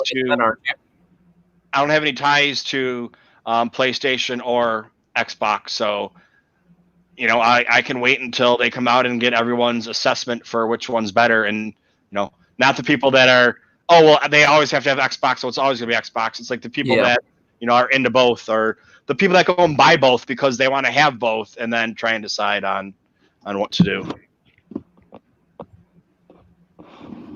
And right now, it's looking like PS5 is going to have the possibly better launch titles, and Xbox is going to have the better hardware. So it's pretty even across the board right now. But I'm going to run away for a second. I'm going to go grab some toys. All right, let's do it. So somebody keep the conversation going. All righty. So has anybody read any Star Wars books lately? I mean, I've started to kind of go back to the Darth Bane trilogy, but I'm doing it via audiobook because, actually I do have a little bit more time to read, but I don't have those books, so I just recently bought all 3 of them. So it's been interesting. Some of it's slowly coming back, but there was like a ton that I forgot about it. So that's normally how it goes. The longer you stay away from it, the more you're going to forget. Mm-hmm. I've been reading this. Oh, the Jedi Path. Mm-hmm. Yeah, I've done all of the almost all the canon books. I got Audible a couple years ago. We lost you, Michael. You're cutting in and out, Michael. You might want to unplug your mic and plug it back in. Oh, maybe I went too far. All right, there you go. You're good. Okay. I was in the back of my house getting stuff. I have, I think, 50 titles on Audible, and 45 of them are Star Wars books. And they're all canon except for, I think, like Plagueis and I think the Kenobi book. And then I have 3 for school that I needed, and 2 other just random books.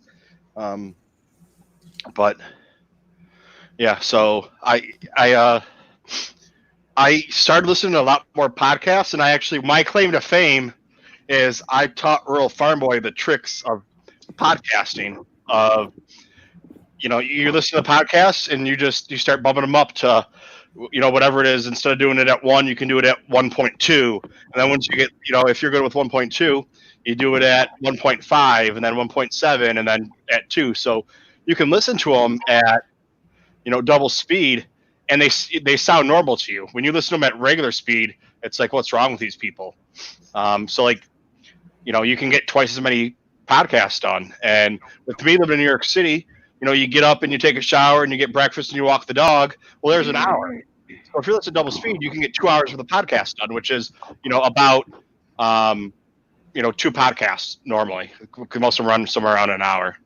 But even if you get the long ones that are 2 hours, the other ones that are shorter that are a half hour, or 7x7's out every day, but that's only 7 minutes long, or their long ones are 10 minutes. So it's like I had a really short list today that I posted. I think it was 4 or 5 podcasts that I listened to. And Earl said, "Don't worry, I posted. Don't worry, my list was 19 today." Is what his was. So, Michael, are you reading anything right now, or listening to anything? Not really. I started something. I got to look and see what I don't even remember what the hell I started. I started something while I was still working, so about a month ago. And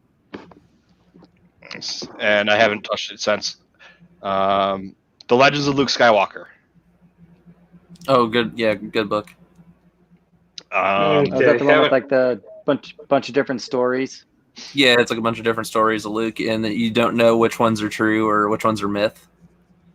Right. Was that pre Last Jedi? Was that Yeah, that was the tie into Last Jedi. Right. Yeah. That was a pretty good book. Yeah, I like how some of the stuff kind of got like, it hinted at certain scenes and things from Last Jedi, and you're like, oh, so maybe that was not a myth. Maybe that was a little more true than we thought. Mm-hmm. Yeah, I still have to read that one yet. Plus, I also still need to do the Aftermath series because I still haven't touched any of That those. is gargantuan. Just if you're gonna grind it, just knock them all out like one after the other. It makes it so much better. Yeah, I was really glad that I read that before any of the because those were all. Was it? I think were 2 of the books released before one of them Force was. Awakens and one after, or was it the other way around? I think it was the first book came out 2014 or early. No, it was early 2015, and then second book came out around or right after the movie came out. And then Empire's End came out, if I remember correctly, right before The Last Jedi. It was around Rogue One time, I think, or right after Rogue One. Yeah, I feel like those books really gave really good backdrop to just a lot of the stuff in the sequels. Just like talking about the unknown regions or stuff going on Jakku. It kind of, not directly, but kind of like indirectly, kind of gives some like substance to the things that happened, especially in Rise of Skywalker. Just concept that Palpatine was always doing something dark in the background. Pretty interesting. And if I remember correctly, it ties back to the time even between 3 and 4 as well. There's a whole subplot that ties into that time as well. So that was really interesting. The first book is kind of a snooze, Justin. I'm warning you right now. There's some good stuff in there, but you'll sleep on it a little bit, but after you read the second and third books, you'll be like, oh, okay, I see what they're trying to get with that first book. Oh, okay. The second one's really good, and then the third one is just a great finale. It almost has like a Rise of Skywalker sort of ending. I see the parallels.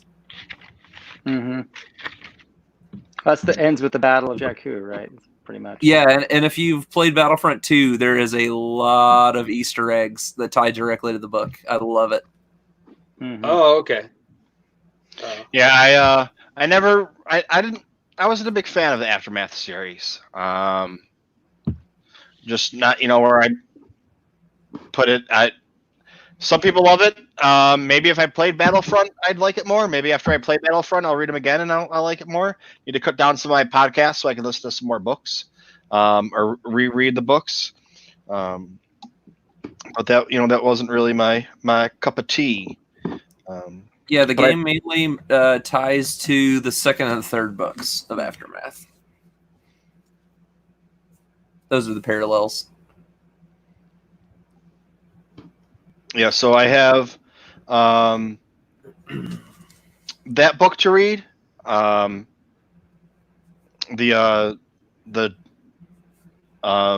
Luke Skywalker book, The Legends of Luke Skywalker, and I have another book to read. I think, and then that's done for the regular books or novels.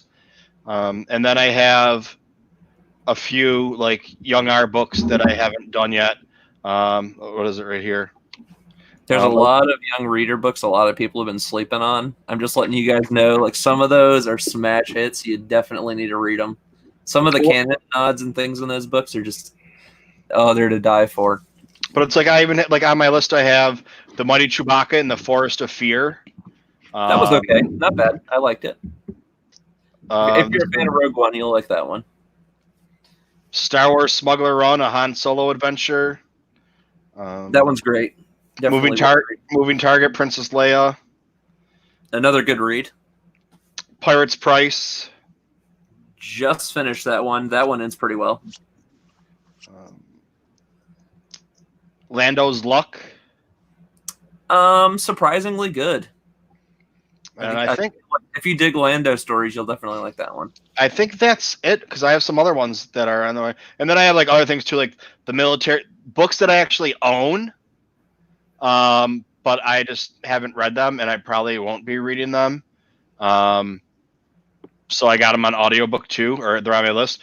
The Military Science of Star Wars, The Secret History of Star Wars, Physics of Star Wars, The World According to Star Wars. So it's they're all Star Wars books. And sound like pretty cool titles. I think I have 6 different philosophy books, like the philosophy of Star Wars, and then different things, and science of Star Wars, and all that stuff that it encompasses. But we got Royal Farm Boy leaving. All right, Royal Farm Boy.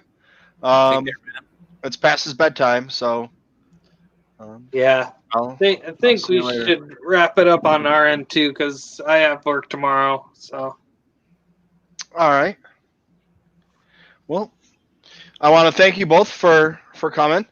And once again, let everybody know where they can find you. All right. So the show that Aaron and I do, it's called the Trench Run Report.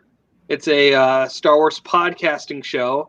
The difference between our podcast and most Star Wars podcasts is that we try to do our episodes around under an hour. It kind of gives us enough to talk about, and yet enough to withhold to kind of go back and then talk more about it. But you can check out our podcasts at most podcasting platforms. But the big four to really find us on are Google Play, iTunes, and we have one on podcasting. Oh my goodness, that cat is loud. The other one is Sounder, which we usually have links to that one on our sites most of the time, and then we also upload our Skype links on Facebook. So you want to see us visually, then that's the place to go. All right. Aaron, Justin, thank you very much for stopping by. And Yeah. anytime you want to stop by, it's Monday nights.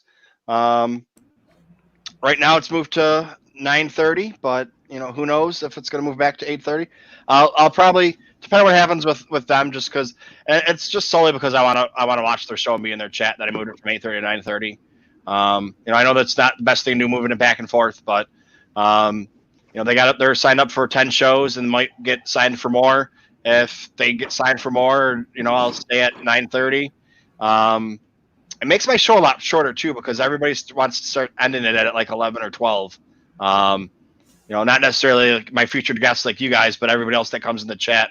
Where when I was starting at 8 and it was ending at 12, that's 3.5 hours, 4 hours, and now it just seems to get more of a manageable time. But we'll see what happens. But yeah, thanks guys for stopping by. It was a pleasure. Yeah, thanks for having us. Definitely chime in again sometime. Yeah, you can either. Yeah, it's been an honor to just talk Star Wars and do also with the chat, which was amazing. So yeah, definitely look forward to doing stuff like this again. Yeah, and there's Twitter follow for me too. There's always something. Like even like a couple weeks ago or whatever, we didn't have a lot. It was one of the Saturday nights, and I pulled out this book. This book is not good. And I've already said it. So nothing against the author. But it's like, I don't know when he wrote it. It published after The Force Awakens comes out. But it's the Star Wars book of lists, and some of the lists he has make no sense. Like if you wrote it in like 2010 and it just took 10 years to get published. But like one of the things was something about Force wielders, and he talked about General Grievous. Yeah, no. Yeah. Well, it's like that was. I mean, I'm on page. I don't even know what page it's on. It's like the 5th or 6th list, maybe 7 lists in, and that was one of them. It's just like, yeah, like it's like you took someone that watched Star Wars and then made lists out of them, or maybe spent that was their job for a couple months, was just absorbing as much Star Wars as they could without actually learning about it. But all right, I'm going to watch all the movies, and there's some in there that you would have had to watch the cartoons, but not to. Anybody can watch the movies and watch the cartoons, and then write lists that come up with ideas. Come up with lists, but not really knowing or not really being a fan about it, I think is more of along the lines of what it was. But yeah, so we went through that. We went through the other night because we had nothing to do and we were slow, and it was just like, all right. And it's like, yeah, this, I don't know. Go buy the book though and judge for yourself. Don't take my criticism of it not being a good book. So there you go, Mr. Author. That I don't feel bad now that you wrote a horrible book. I told people to buy it. I'm gonna get him on here sometime, and so I'm just gonna have all the clips of me saying how bad the book is. But all right, guys, thanks, and may the Force be with you. Yeah, you also too. with you. Take care, guys. All right. Bye. All right. So you guys ready to open up some presents? Yes, but Let's do have you heard about Charlie?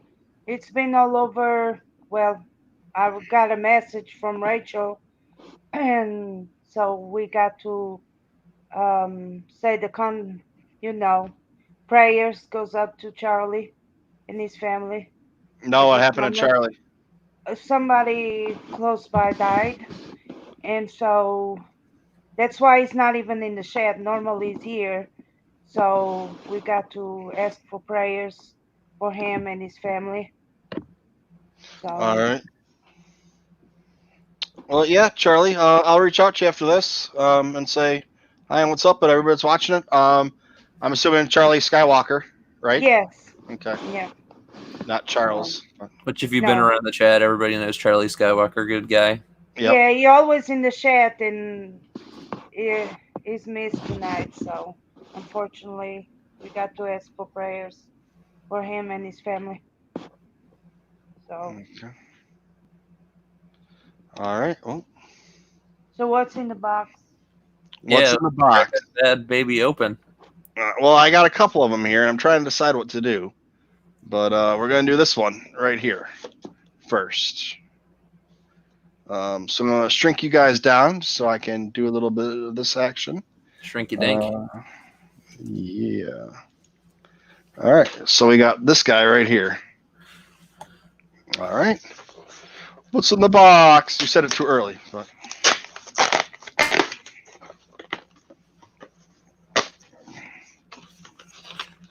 Okay. All right. Let's see here. What do we have here?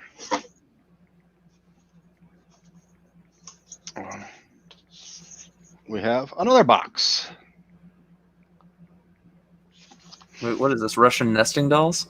Yes. I love those. Inside that box is another box. There is another box inside this box. Oh, jeez. But the box is this.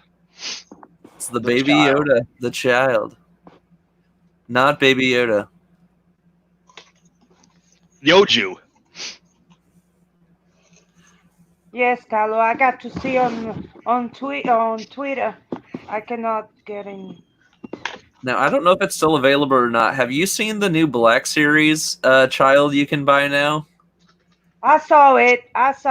Yep. It comes in a little box, just like when they did the Porgs release for Yes. Jedi. Yeah, I'm like, oh, I gotta get that. I saw that today. It was on Hasbro Pulse. I know that they had it. They were the first one to have it. They have everything. And they don't have everything. That's a strange thing. You'd think I that they wonder if had. it sells out. Like they have like a shop sale or something, and it just sells out really quick on there. I don't know. I wonder if it's just like the Funko buyers. They just buy within seconds. Probably.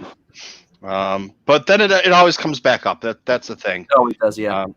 They always come back up, and then they're, they have them sitting on there for a while, and then you go to Entertainment Earth, and Entertainment Earth has it on sale, or what's the one that Dallas always uses that I've looked into because I bought stuff off of Entertainment Earth, and then pre-ordered it, and then it comes 3 months later, like something I'm going to open up now, and you look, and somebody else has it on sale for like half the price, and it's like, but we'll do this one here. I still got some stuff here, so. Since you're one of the Funko guys, Michael, what's the market been looking like for Funkos? Have they actually gone down in price?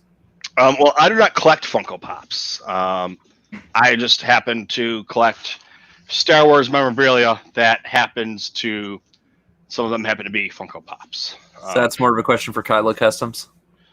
Yeah. The price is, it really depends on which ones. Like I got a lot that were, I paid whatever regular prices for them, $9, $12, depending on, who you get them from or whatever. Yeah. And a lot of them are worth $5. A lot of them are the same price. A lot of them are, a lot more, even if they're, let's see, is where, oh no, I don't have it. One of the Stormtrooper ones that came out, that it's an exclusive from somebody, I don't know who it is, but Hot Topic. I don't think it was Hot Topic. I think it was like a Target or whoever it was. Okay.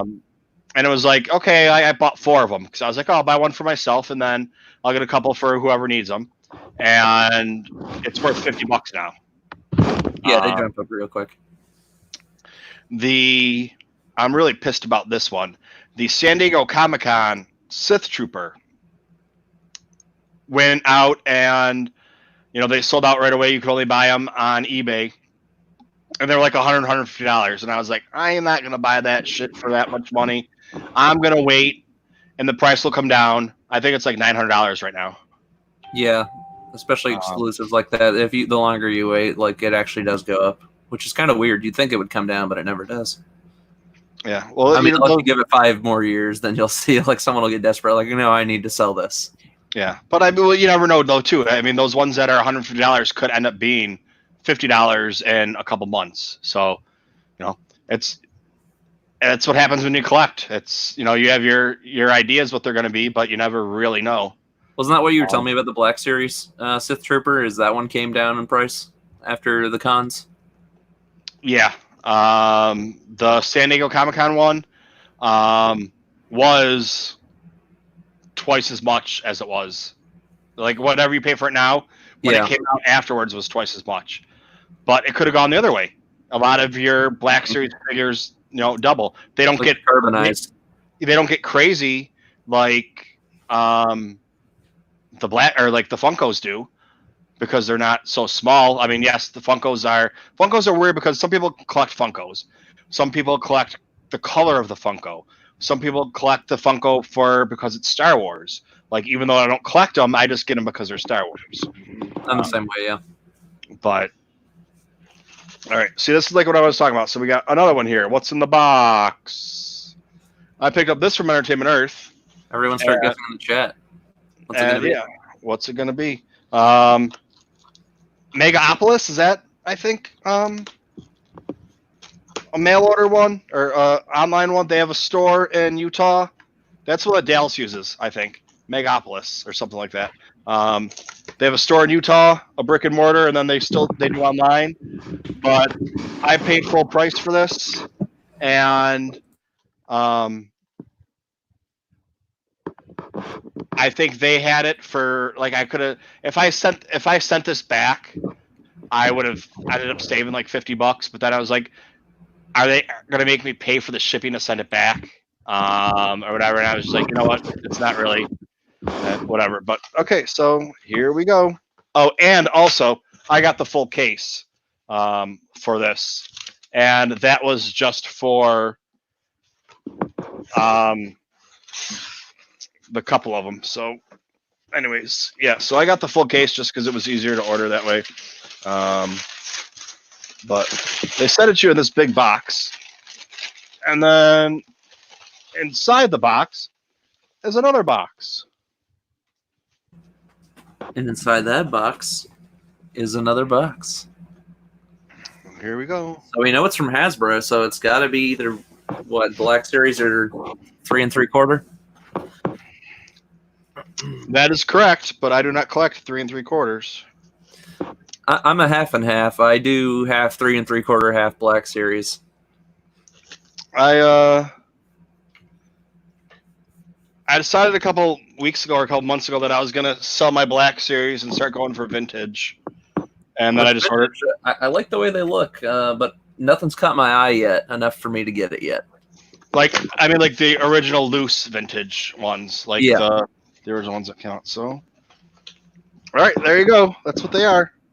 You got 8 guys. That's 8 Black Series right there, and that's running you what, about 160? Somewhere around there. So we got a Jet Trooper. We do in Rise of Skywalker. You got a Night Ren. Mm-hmm. Is that Yavin Luke? I believe I have that one. That's a cool figure. I like the way they did his face. The face mold in that one's actually pretty good. That one right there. We got a Zori Bliss, which I don't have her yet. Still gotta get her. At least I don't think I have her. I'll have to look again. Maybe I do. You got your Commander Cody, which that's one of the newer ones, if I'm not. Bly. Oh, that's Commander Bly. Yeah. I forget, is there a Cody out, or was that one of the first releases? No, there's a Cody out. It was a while back, though, if I remember correctly. Yeah, and I think they have a new one coming out too. And then you have Doku, and another Zori Bliss. 2 Zori Blisses. Is that why you went ahead and filled the case? No, the case just came like this. Oh, so they send you another Jet Trooper. Well, there's 6 in the line, 6 in this wave, and then there's 6 in the wave, but the case is 8. So they go ahead and double up or be 2 random figures. I knew it was going to be those 2. There's going to be the Sith Trooper and Zori Bliss, and you know, you set up saving a couple dollars. I'm going to sneeze. Bless you. I'm going to go take off my headphones so I didn't sneeze on you guys. I took off my glasses instead. I don't know what the hell I was thinking there. Thank you. Yeah, so that was. I mean, you have to save a couple dollars, and I was just like, you know what? One of them was sold out, I think, and it was like instead of, you know, I would just rather go ahead and get the entire wave, and now I have something to, you know, trade or ship or, you know, do whatever with, you know, gift, whatever it's going to be. And then, all right, should I, what should I do? Should I open up more Black Series or open a book? Let's go with the book. Oh, God, we got to flip a coin. All right. Somebody in the chat, let us know. A book or more Black Series? More Black Series. I need to know. Oh, Jesus. Okay. And then a book. And then a book. Okay. Well, I might not have anything for next week then, so.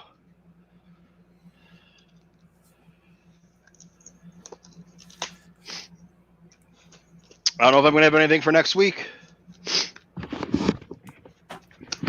Well, we got another Entertainment Earth box.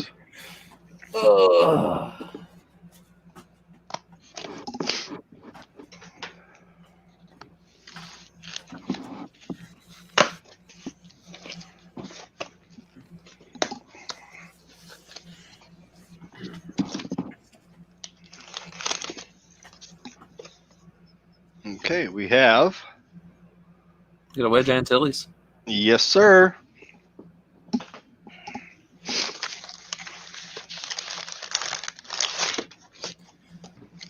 And this one right here. Is that a Cara Dune? It sure is. I don't even know they had a Cara Dune figure out yet. I'll have to pick that one up for sure.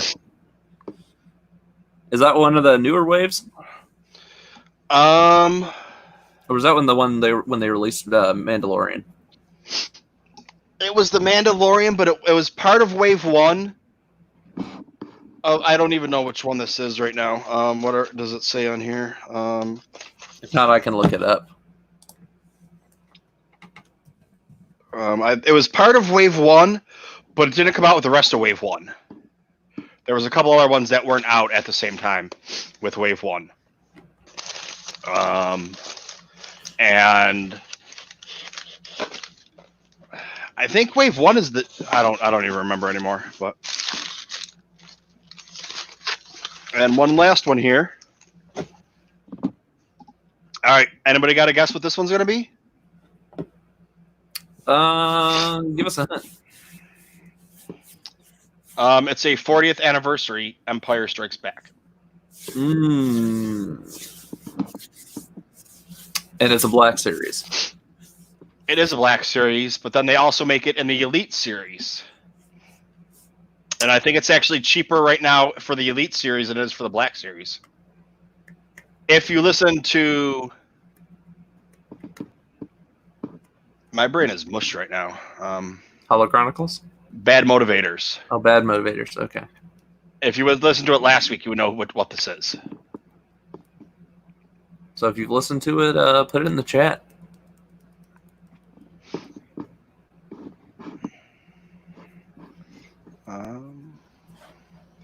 Kyle Custom keeps saying that I collect Funko Pops, but I don't even know what those words mean when you put them together like that. I think compared to him, none of us collect. He collects. Yes. All right. Here we go. I just saw that in my Target. There you go. Which, if I remember correctly, they just did one of those a little while ago, but that's the 40th anniversary one. Yes. I just had one in my hand. Yep. Let me see, when did that one come out?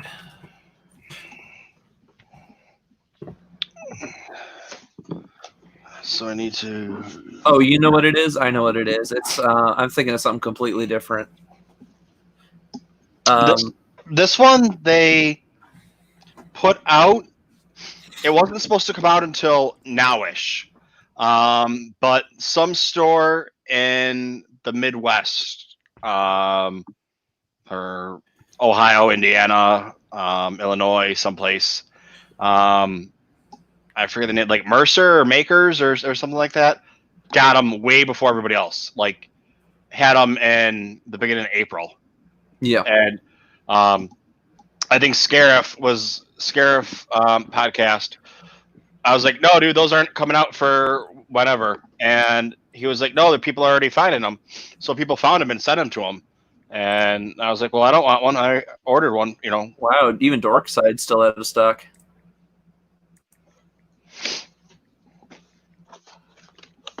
So I'm going to,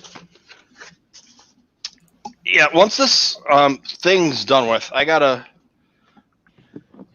some things I need to mail to people as gifts and maybe try to get rid of. Walmart still has stock for $45 through Quest Toys. I don't know if you're familiar with Quest Toys. I'm not.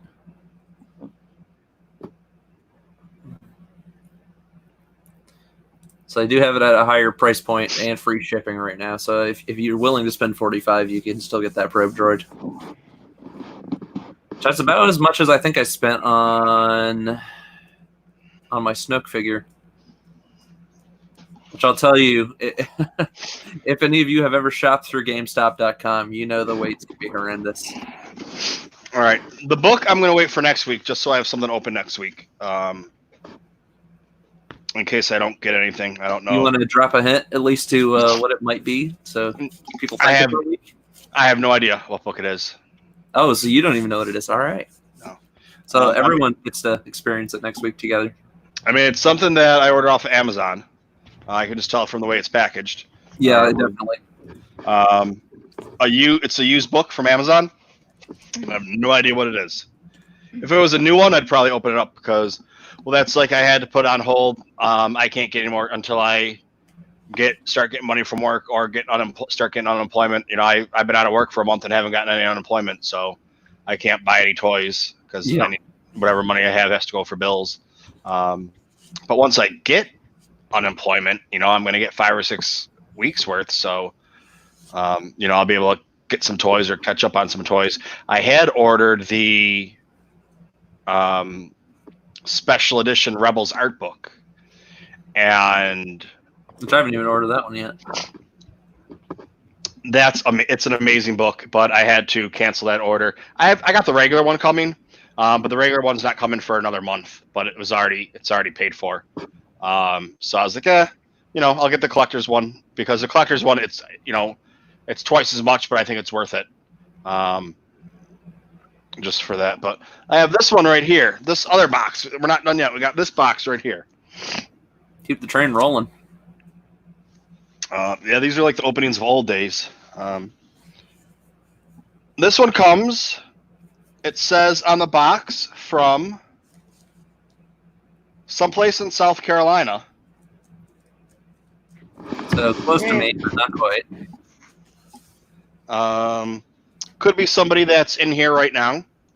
What do I do with those scissors? It could be a gift from I can't get my mouse to work. This person right here. Oh Lord. Oh Lord. You sending in more stuff again? Yep.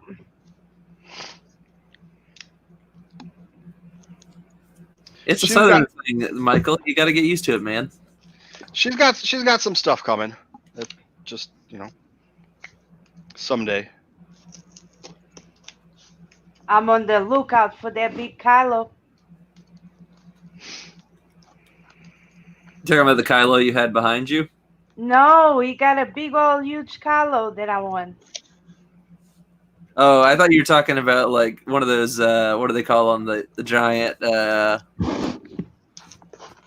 What is it? Like foot and a half Kylo. I got a 31-inch Kylo. That's the one. Yeah. I got that one. Yep. But I am saying he got the Pop Funko of Kylo Ren. I have the 10-inch one. Yeah. That was supposed to be for my 1,000 subscriber thing giveaway that I do when I reach the 1,000. If I reached it by May 1st, that one was going to be added in there, but I didn't. I just reached it the other day, so now I have a Kylo just sitting around that isn't going to anyone. So, So we can officially say that you have you've met your TooMed 2 to 1K goal.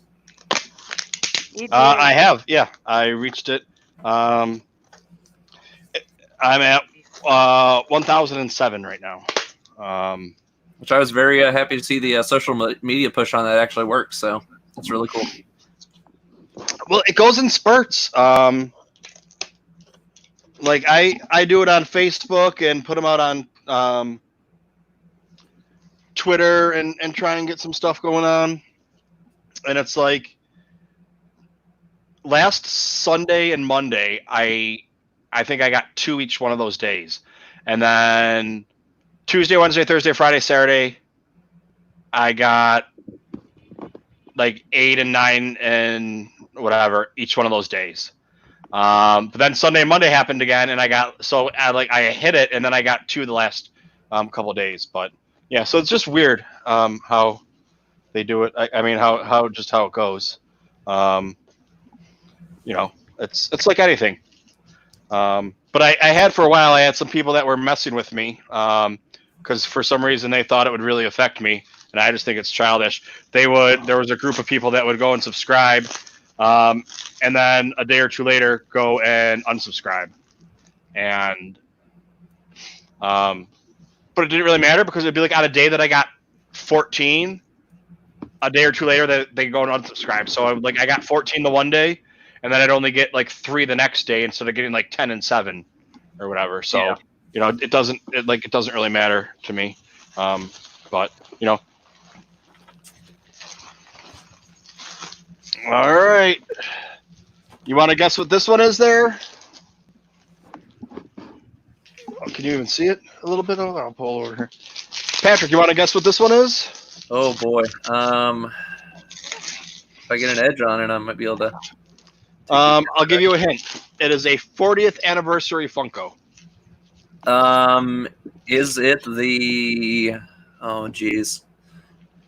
It's big, so it's got to be one of those the pop scenes. If I had to guess, it's the. Oh, I already just saw what it was. Wow, you got the 10-inch boba. I got 10 inches of boba coming, baby. Which I'm sure that's good timing because that was kind of the discussion of the talk tonight. So, how do you guys feel about him maybe having a possibly different look in the season 2 of Mando? Oh, I mean that's I don't know if you're in here when when we were talking about Christina. Thank you very much. You're welcome. I really appreciate this. That's great. So we can make a trade.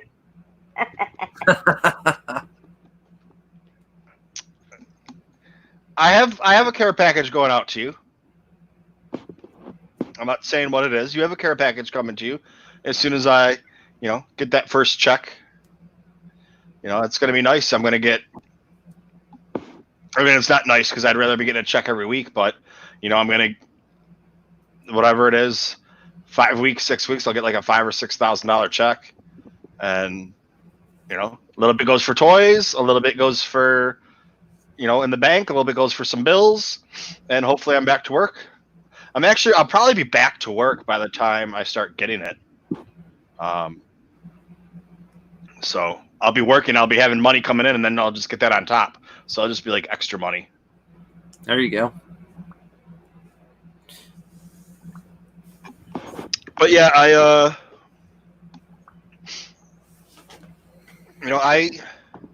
my whole thing is that, like, no matter, like, all right, so no matter what your viewpoint is, I'm not whatever on making Star Wars. When he came out and he told you something was going to happen, 9 times out of 10 it was true, and it was verified. And 9 times out of 10 is low. Yeah. So it's not like he came out and said it, because right now he's not doing anything because he's laying low because of all the stuff that came up. But I'm not here to talk about that. But or Best in Bulletin or somebody else. It's just somebody else said, rumor has it, and then ran wild with it, and then everybody else ran wild with it. So whether it's true or not, I mean, it's gonna be true. It's true. You'll see. Believe me, when it comes out, then you're gonna say, "Well, she was right." I believe it's gonna be true. So. But see, you're saying you believe it's going to be true. People are saying it was not just one source, Michael. It was one source. It was multiple sources, and it then was multiple sources. It's not. It was one source. It was Hollywood Reporter, and then everybody else is running stuff off of what they ran.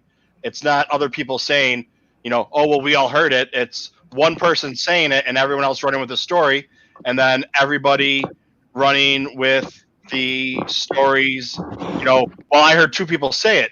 Well, it's like that's what the fucking fandom menace idiots do. They make something up and be like, well, it's confirmed because I heard 2 people say it. Well, yeah, but you guys are all groups and friends with each other, so use each other to back each other up when there's no proof or anything about it. Or I mean, so yeah, right here, because I just looked in here. Well, first, Kylo knew it was in the box. And then Boba's back, and Hollywood Reporter said it. Hollow Chronicles ran with it, which is exactly what happened. One person said it, and everyone else took it as true. And they're saying it's confirmed. Who confirmed it? Hollywood Reporter, the ones that ran the story, are saying reportedly. So they're not even saying sources or whatever. I mean, that's just where I'm coming from. I'm all for spoilers, but it'd be like me going out and saying something. Well, if I don't even, they didn't even say our sources tell us. They just say reportedly. So, it could be complete BS. It could be 100% true, but it's just, you don't even have to name your sources. Just tell us that they,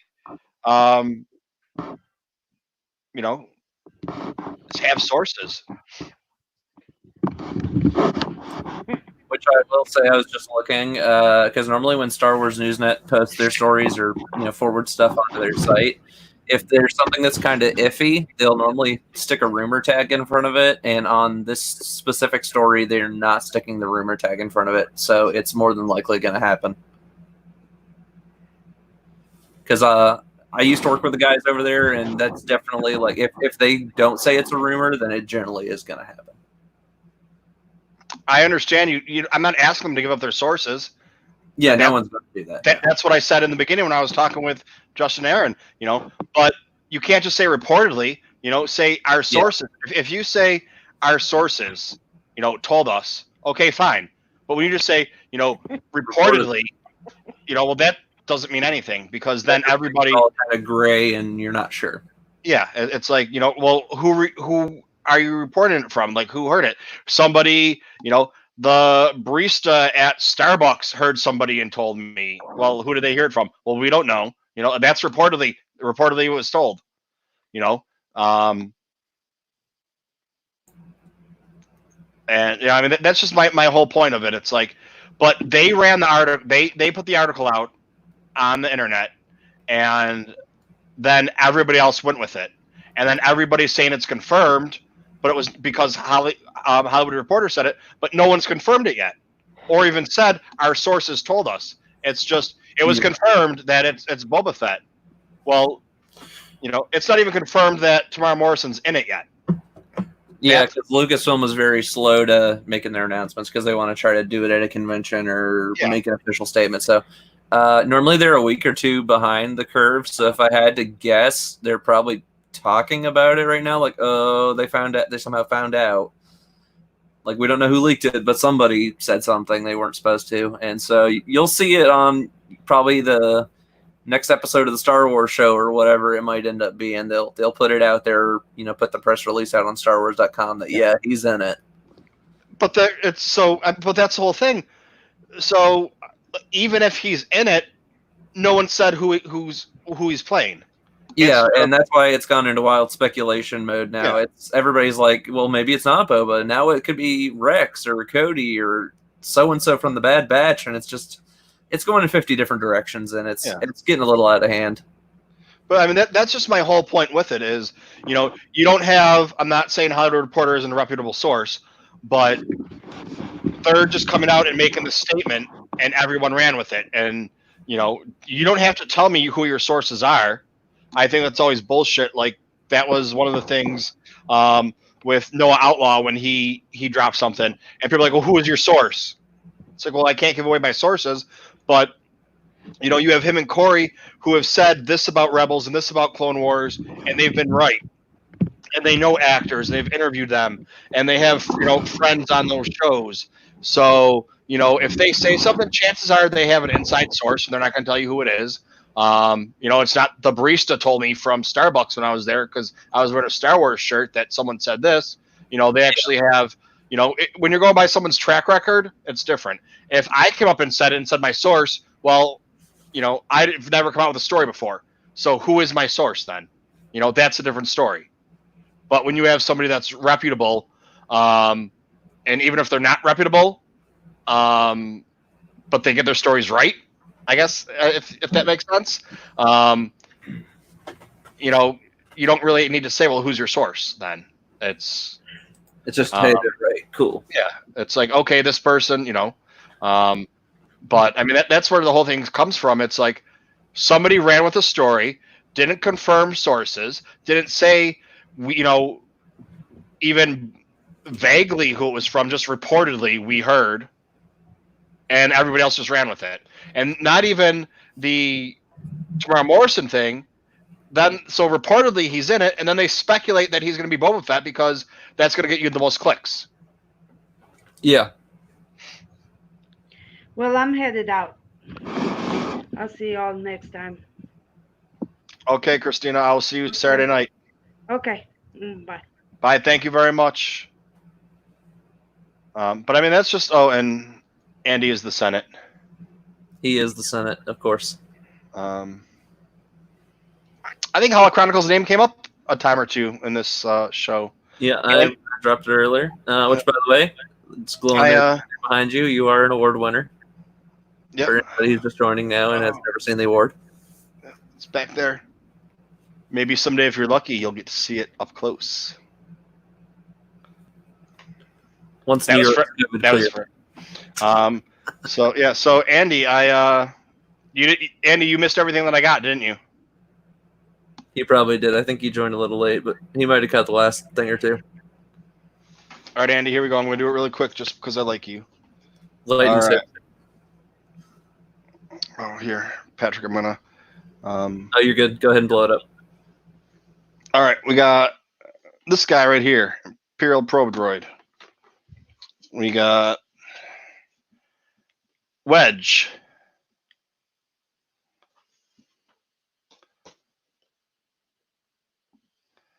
We got Dookie. We got Do. If you read books, we got Do. We got Doo-Doo. Which is the book I'm reading right now. We got a Clone Commander Bly.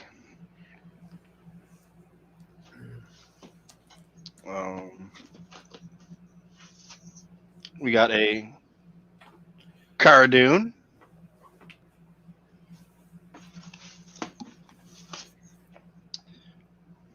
We got a Sith Trooper.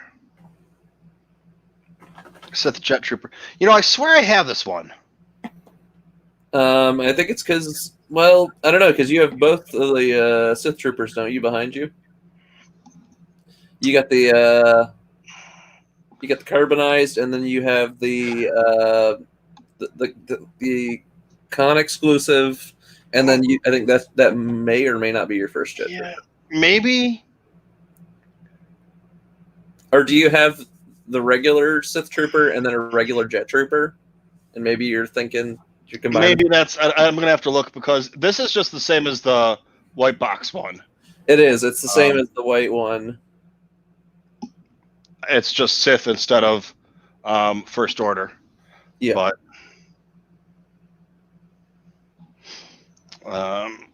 it's pretty much the exact same thing. They just painted it red. Yeah. And I got a Knight of Ren. Which, by the way, I hope they continue to release those over the next year or so. Like, so you can have the entire, Knights of Ren. That'd be great. Is this the cocaine Luke?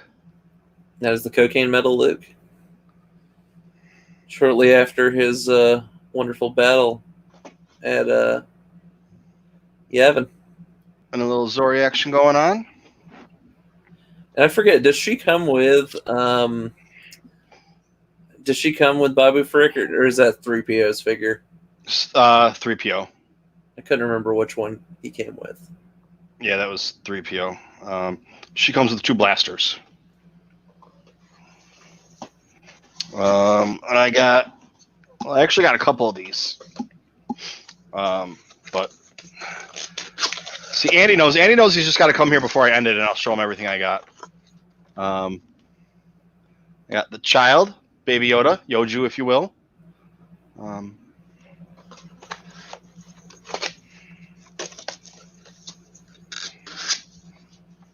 I have a book that I'm not opening because I want to make sure I have something for next week. So since I've done this show, there's only been 1 week that I haven't had anything to open. That's impressive. So, since October. And I was actually going to go to the store and buy something just so I had something. And I was like, no. Oh. And I guess Andy can see this one because it's on the table over here. 10-inch boba.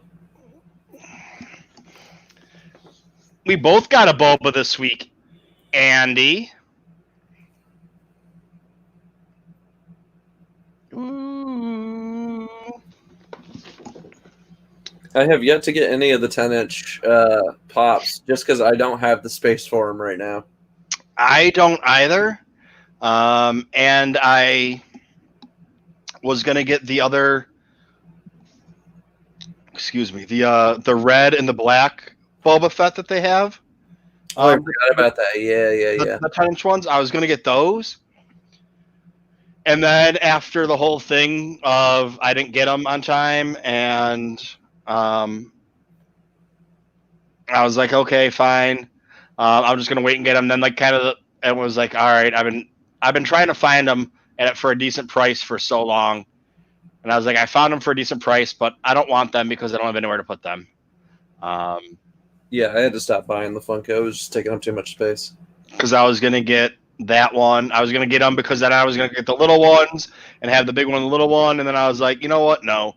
And then this one came out, and I was like, well, it's a better looking Boba Fett than just kind of a variant.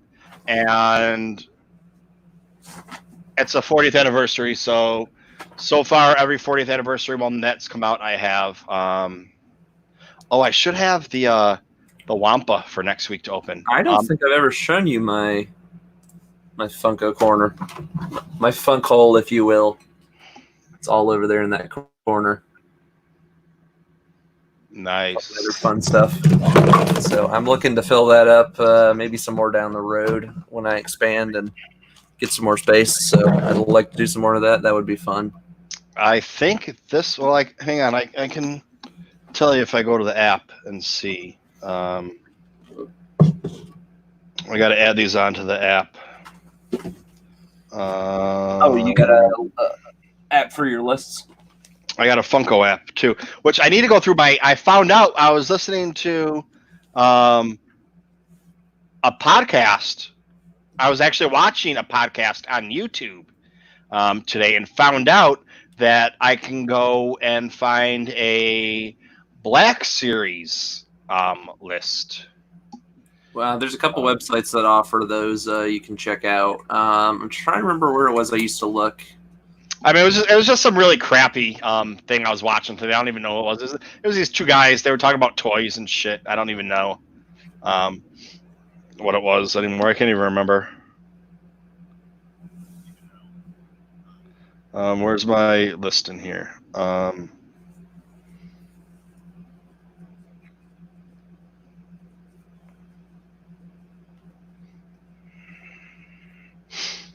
So my Funko value is $1,951.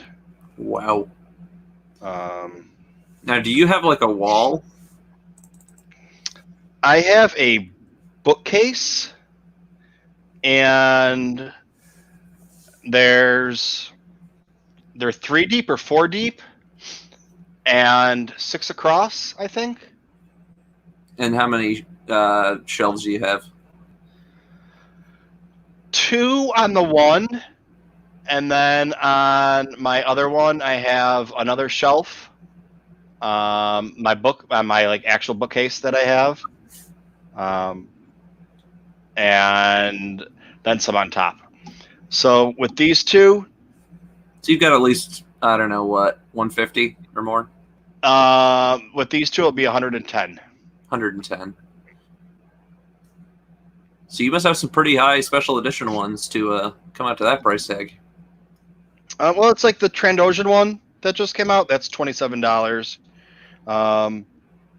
The Boba Fett where it looks like he was sprayed with like paintballs. That's That's $43. The red Boba Fett, there's no price for it yet. The Jawa, there's no price for it yet. The Millennium Falcon, $75. Death Watch Mando, there's no price for it. The black Boba Fett, there's no price for. Vader's $37. There's no price for the C-3PO, the Funk Futura line. Han's, the Black Series, the Han and Carbonite is $20. The Leia is $30. So that so I don't have any that are crazy. I think the most expensive one that I have, the Sand Trooper. That's what I was talking about that I got. The Shore Trooper? No, the Sand Trooper. Sand Trooper. Sand Trooper. Yeah. That's $50. Was that because that was an earlier wave? I don't think it was an earlier wave. I had them out here for a while. Maybe it was a new. Sometime in the last year, probably. Okay, that sounds like it rings a bell. Okay. Yeah. Sometimes because I didn't start acquiring because I don't collect. Yeah. Until Force Friday. So all of these are since Force Friday that I've gotten them. Since Force Friday from last year. This one that just happened in October. So that's about 7 months. Yeah. That's a lot of Funko for 7 months. I'd say you are a collector. I've acquired some. He's acquired a few. I do not collect them. The chat's going crazy. What's going on here? Child's Play. Or Child's. I don't know what Child's Play is. I don't know if he's talking about my tiny Funko collection or what. What's the link? Jedi Master Ray's here. Saying hi. Kyle's saying hi back. Andy's asking for a link. I don't know what he wants a link for. Oh no, Holo Chronicles is here now. Andy's not here. Holo Chronicles is here. Holo Chronicles is here. Big difference. Yeah. But yeah, so it's like, and then like you were asking about the prices on them. Like Lieutenant Connix is $8. Cara Dune $7. All of the 7, 7, 8, 11, 9, 10, 11, 7. So a lot of the ones that are probably like what? Still just a lot of the dust collector ones, mass produced. Yeah, those are the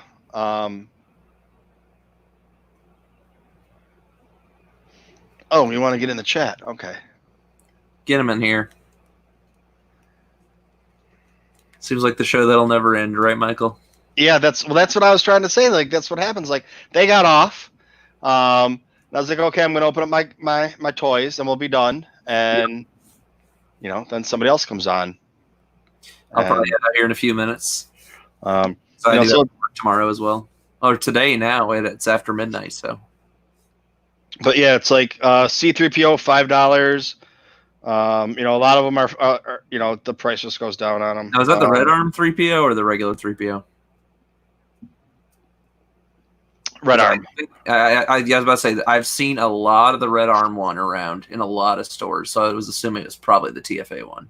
All right, so I got Steve from Stranger Things, and I picked him up because the only place you get him was Baskin Robbins.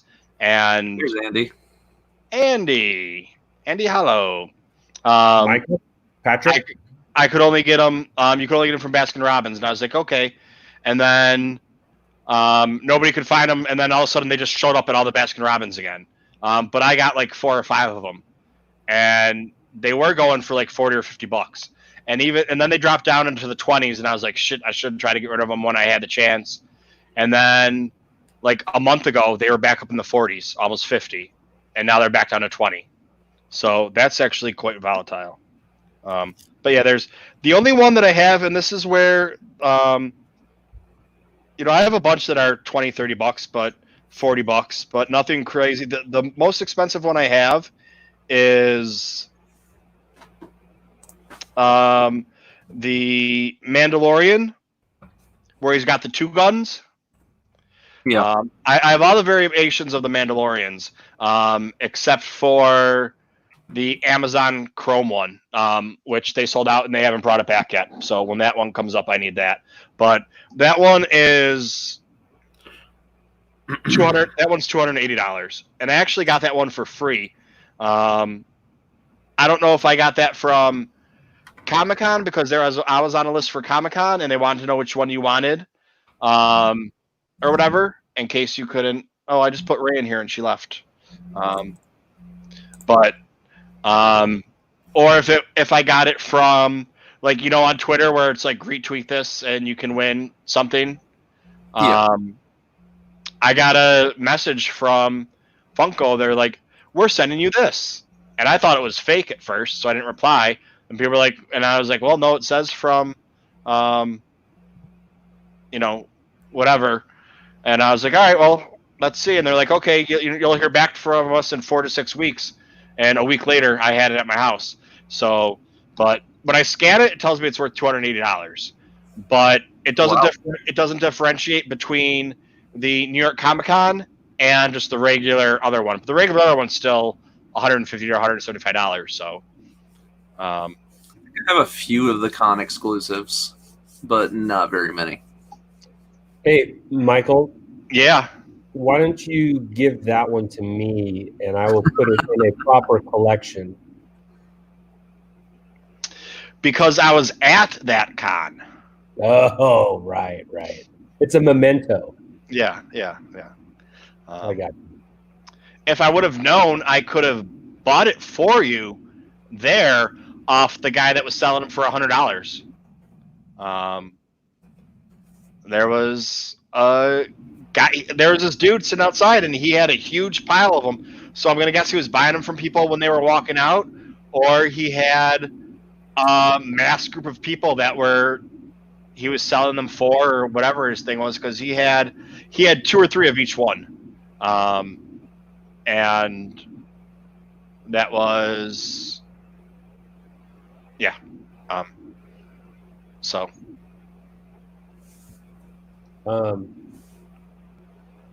I sometimes wonder if Funko Pops have been a distraction to what I actually want to collect. Because I got a bunch of them, but I still have 2 things that I need to get out of the vintage line that I am always a few dollars short for. And then I look at the Funko wall and I get kind of annoyed with myself.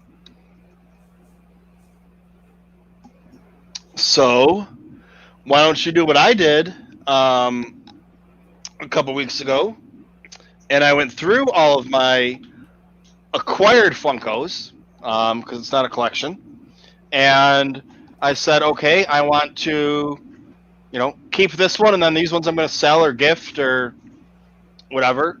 And I have about 40 of them that went into the sell or gift pile. All right. Well, let me know which ones they are. Yeah, I gotta take a picture and put them up there, but I'm not gonna sell them to you because you need to buy your vintage toys. What vintage toys do you want to buy? Well, I'm missing two.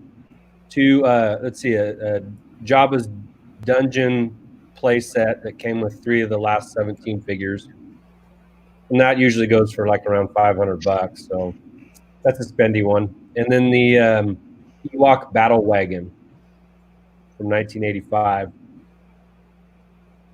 That got repurposed. It got repurposed for a Robin Hood battle wagon later on, a couple years later, because it didn't sell very well. Your loose vintage is complete? Mm-hmm. Yep. Now, I don't have like every variant, because that can get a little crazy, but I have a few variants. Like there's 4 different Yodas and 3 different Lukes from Star Wars, and so. Well, just like like with the Farm Boy Luke, there's like 4 different hair colors. Yeah.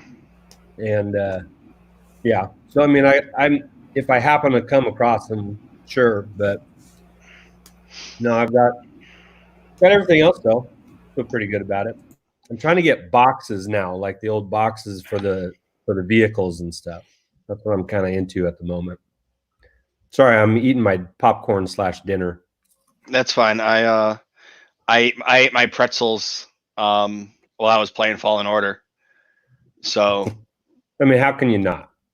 Well, yeah, because I had breakfast. I had a couple bowls of cereal for breakfast, and then I was watching TV and doing whatever and snuggling with the puppy, and then I was like, all right, I'm going to play some Fallen Order, and I realized it was 5:30, and I was like, oh, I'm going to go grab some pretzels.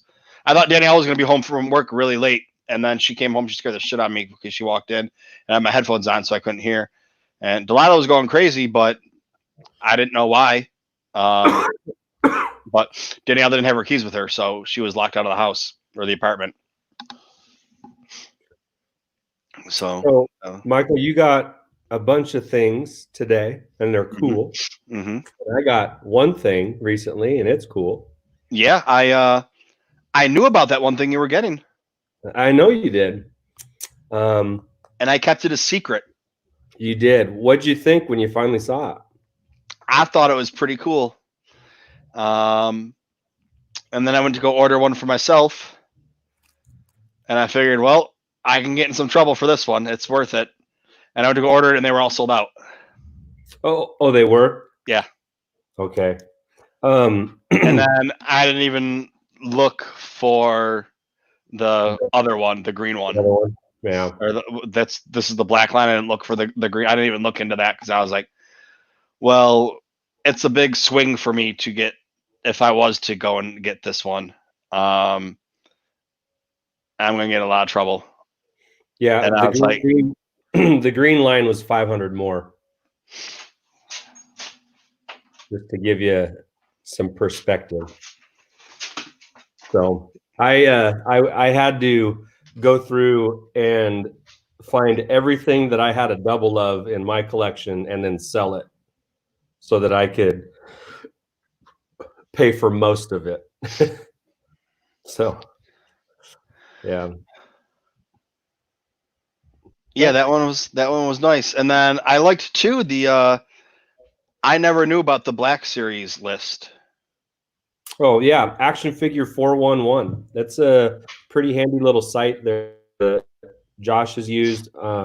When I have dabbled in the Black Series in the past, I've used it, and we were told about it by our buddy Sheldon, who lives in town, because he's a big Black Series fan, and he's like, "Oh, you got to check this site out. It tells you what your collection's worth at average prices, that are current based off of eBay and and it's pretty handy, and it's a nice organized way to keep track of what you have. Yeah, especially since like I don't have it where, some people have them where you can look at them and see them. Some people you can have them like where you can look at the number and see what they are. Mine are, 5 or 6 deep in the bookcase. So, I actually got something pretty exciting today. What did you get? Did you see what Andy got today? No, I didn't. I did not. After this, I don't know if you follow Andy or not. Well, see, here's the thing. Don't follow Andy. Andy's real. There's no reason to follow Andy. Now, There's absolutely no reason. His partner, Josh, and I mean partner That's like his friend, not like his partner, but it wouldn't matter if they were or not. I'm just letting you know, giving you his whole life story. Josh is who you want to follow. It just happens to be Andy's on his show with him. So look up Hall Chronicles on YouTube and follow them, and then you'll be able to see what Andy got, and it is pretty kick-ass. It's one of the I'd be, it would be worth the hate I would get for a couple months for buying it. Oh, snap. Well, now I'm scared to go look because you just gave it a good pitch. Oh, but so anyways, do you guys know the chain Ollie's? Anyone? Yes. Yeah. I've heard of it. So I have one here. So I went to go check it out because they had a bunch of graphic novels. So I went to go check it out, and I found variant of like the Star Wars and Captain Marvel, and there's other things. And I got the Soldier 7 of Victory because, Constantine, Satana. And I found this bad boy for $5. Yes. Well, that's cool. Yeah, it's a number 2. When I was in Buffalo for my birthday, and my dad's like, "Oh, look at this ad. You want to go look at them?" And I was like, "Okay, I don't really, collect comic books or graphic novels or stuff, but I'll go take a look at them." And I went there and they're all like $3 and $5, and I was like, "Yeah, you can't say no to that. You're losing money if you don't buy them at that price." Exactly. And what I noticed that these copies, since they're at Ollie's, they're on Macari and everything, and going up in price because people are woke, think they're woke, but I'm no fool. Oh, and last thing, I got this in today, and I got it signed by Wade and Dodson. Oh, cool. Is that the original number 1? Yep. Sweet. Cool. I'm gonna frame it because I got the regular one, so I'm like, I'm gonna go frame it and not touch it, or maybe I'll send it to get graded. I don't know yet. Send it to get graded. What if it's just a disappointment? It's like it's a 6. What? I'd be sad. And then it's like stuck in the plastic. Yeah, one of my 2020 goals is to get something sent in and graded, but I don't know, the more I kind of research it, the more of a hassle it kind of seems to be, and then exactly maybe not worth the bang for the buck. No, I think it depends on what it is. Yeah. Like this, I might keep it framed maybe later on in my life. Maybe I'll get it graded, but I don't have time for that right now. But I think, other than that, we went to the comic books, bought a lot of DC stuff, and I've been working on this. That's it. That's cool. Nice. I mean, I think it depends on. I mean, if you have the money to get stuff graded and just go ahead and get it graded, that's fine. But it's $75 or $100 every time you get something graded. So, I mean, if you go and you collect all the loose figures, you're gonna get stuff graded that's $30-$40 or $20 for some of them. Is it really worth it? You get ones that are worth a couple hundred or a couple thousand. Then it's probably worth it to do. Especially if you're thinking about reselling it in the future and you have a good one there. If Andy tells me, "Oh, I got this one, it's an 85," take my word for it, or he says, I got this Mhm. one, it's an 85, it's graded, you're going to get your money back that you paid for the grading plus a little bit more because it's, guaranteed graded at an 85 Right. or whatever. So, yeah, I don't know. I Yep. don't have anything graded. I don't have anything worth getting graded except for maybe my either $300 or $200 Mando Funko Pop. That Andy, did you hear me talking? I don't know if you were on it because I know you were on here earlier. The San Diego Comic-Con Sith Trooper Funko. Yeah. When it first hit eBay, it was like $150, and I was like, I want it really bad. And Patrick left because he already heard me tell the story. I want it really bad, and I'm gonna wait. And the price is gonna go down on it. And I was waiting to watch it. It was 150 for like months, and I just stopped watching it. And it's now $900. That's insane. And it's like, man, I should have bought 10 of them at that price. Just be like during the COVID, be like listing them up on eBay, like give me some money, peeps. Well, that's the same. It's funny because What pops are more volatile than thing, actual. but people pops. are doing it to make money by buying these and selling them. Well, yeah, because that's what Patrick and I were talking about. Because he was like, Yeah, what are the prices like with Funkos are controlling.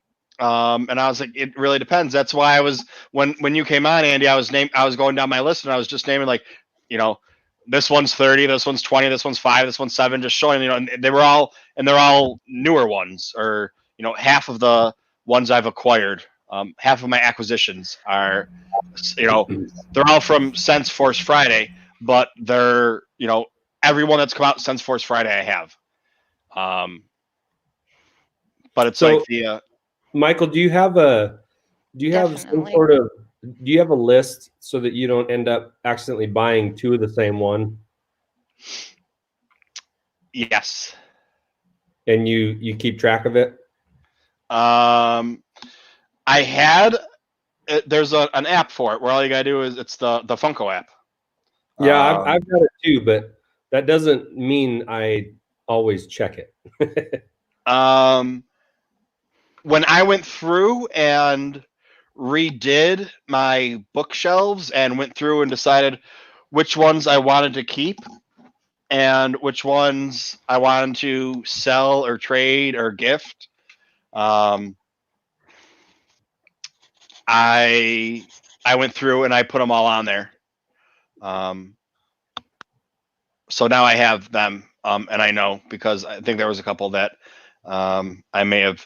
There was a couple duplicates that I had that I knew I got duplicates because you go to GameStop and you buy 3, you get a 4th one for free, and it's like, okay, I already have all the Star Wars ones they have here. I'll get this one, and it will be a duplicate, and I can gift it away. But me not having the knowledge that a collector would have, didn't really know that this one that I think is really cool is now $5 when I could have got a different one that was now 30 from it. But or if I would have looked on the app, maybe the app would have told me. But I was like, I'll just get this one instead. I would have probably been better off to get a non-Star Wars one. Yeah. Of the stuff that you got today there, Mike, which one are you most happy about of your Black series? Which one do you like the best? The Bly. Commander Bly. I think I agree with you. I've only collected like 3 black figures because they always come off the shelves, and I didn't get them when they first came out or they first started doing them. So it's pretty much like a quick luck of the draw if I can find them anywhere right now.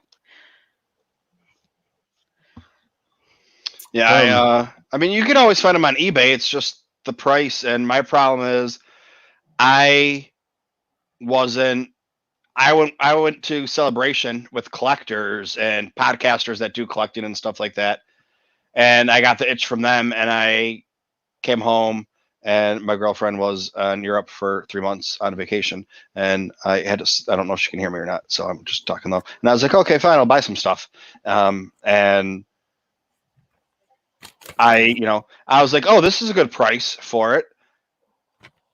It was a good price for eBay. Whether or not it was a good price or not in real life, I don't know, because something could be worth $30, but if Andy puts it up for 80 and you put it up for 70 and I put it up for 50 and it's only $30, well, that $50 is a good deal compared to the other three, but not when you look at what the real price of it should be. So, that's why you get, like, if I have 2 or 3 of something, instead of putting them on eBay for, 3 of them for $20, I should put it on, use 3 different accounts, put one on there for 50, one on there for 40, one on there for 30.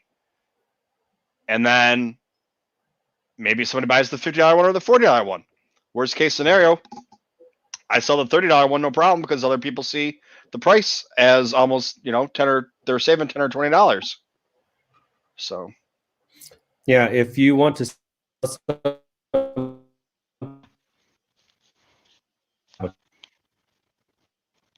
price, let's see what it's. I'll in the next couple days I got to go through. So, like, I have them all back. Everything went back in the secret hiding spot. So she knows about my secret hiding spot now, but she didn't know how much was actually there. Because it's secret. My poor husband. It's no longer secret because I stashed them all there after I was done for what I wanted to sell. What is that? It's out of a comic book. It's an advertisement out of a comic book. Dude, I think I have that. Like the same text. Oh, that's so sick. It's just a page out of a That's sickening. comic I love book. it. This was the comic. I don't know what comic this is, but do you know what comic this is? It was from 1983. I can tell you that. Do you already know what it is? I don't. You might have to screen cap it and shoot it to us. 1980. But I'm gonna put this in a little frame. Return of the Jedi. It's got all the cool vehicles from Return of the Jedi on it. Yep.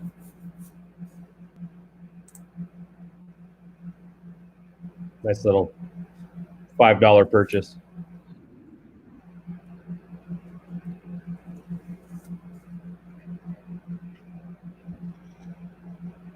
All right. So what do you guys want to talk about? Where'd everybody go?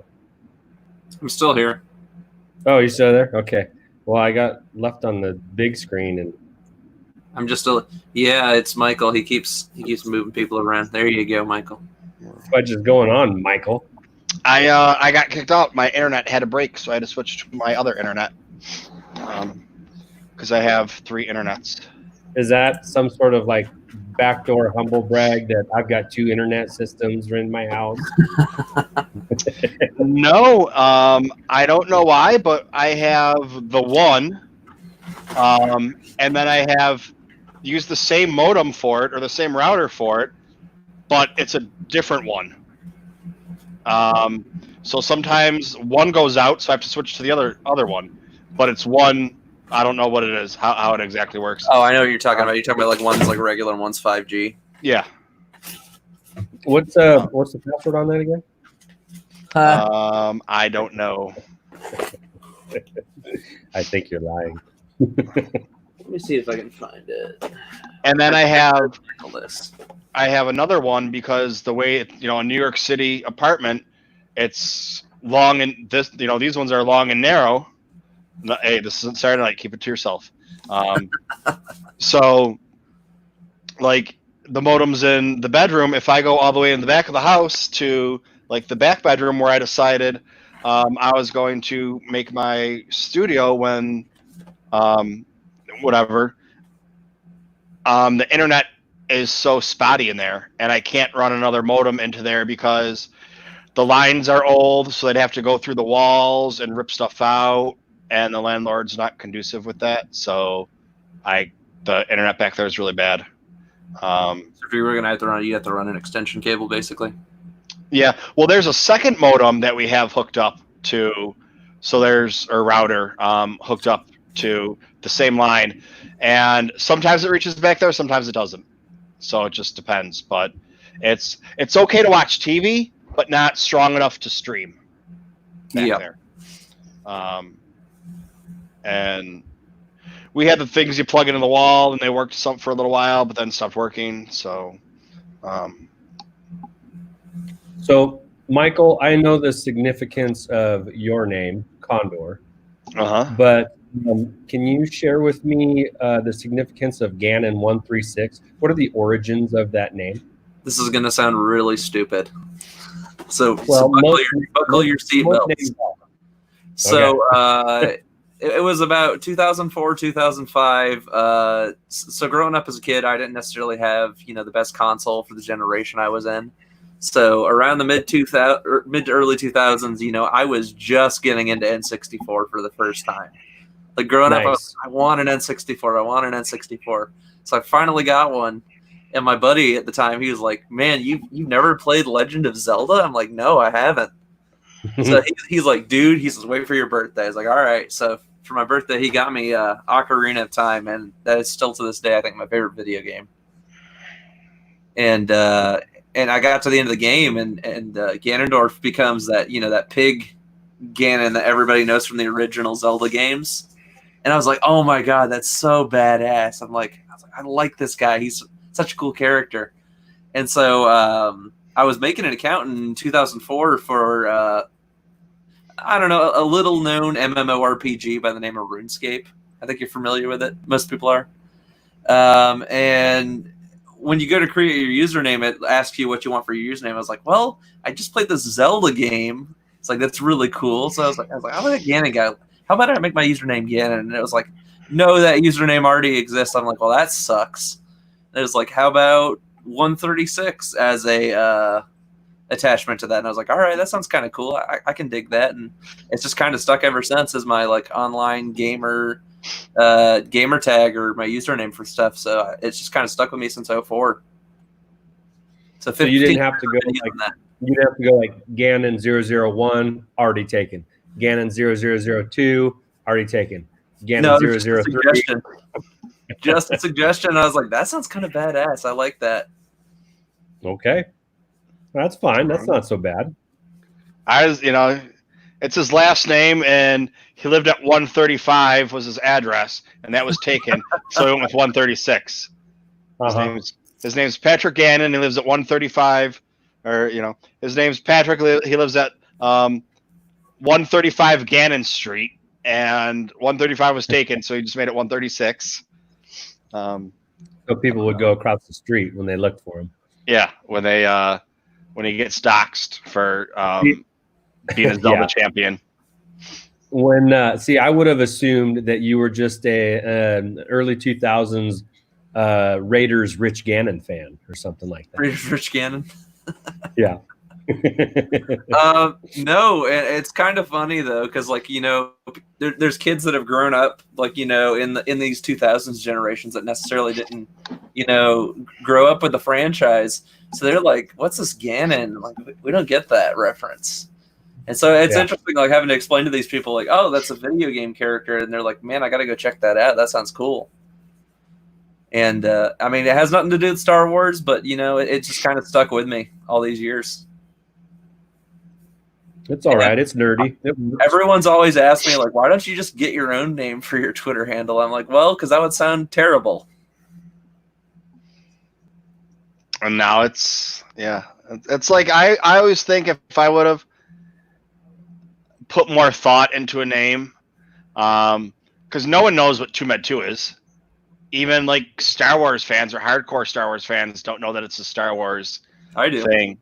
So I'd say 95% of them, because the only place it comes up is in 4 pages in a comic book and 3 or 4 pages in a book, or in a visual dictionary somewhere. I don't even know if it's in there. But yeah, so that, I mean, that's where it you know, it's like I went for a deep cut, and it's like it's so deep it like severed my limbs off, and I need 2-1-B droid to put it back on. But everyone knows what a hollow is. That's what's important. this is true. And how to spell it. Because most of the time, Michael, most people's first movie is, you know, A New Hope, and that first thing you see pretty early on in the movie is a hologram. So you're like, all right, I know what that is. That's Star Wars right there. Yeah, that's true. That's why Michael's award looks like a hologram,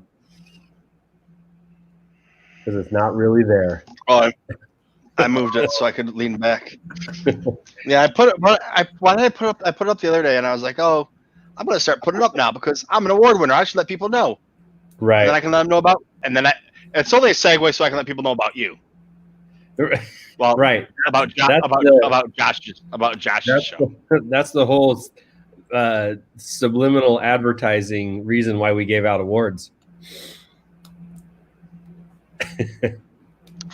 When's our book coming in, Mike? I don't know, dude. I sent you the latest update I got, the beginning of May. Yeah. That said they were planning on being up and running by now. I got hooked up with this book, and I for a Kickstarter, and then right before it was getting ready to come out, I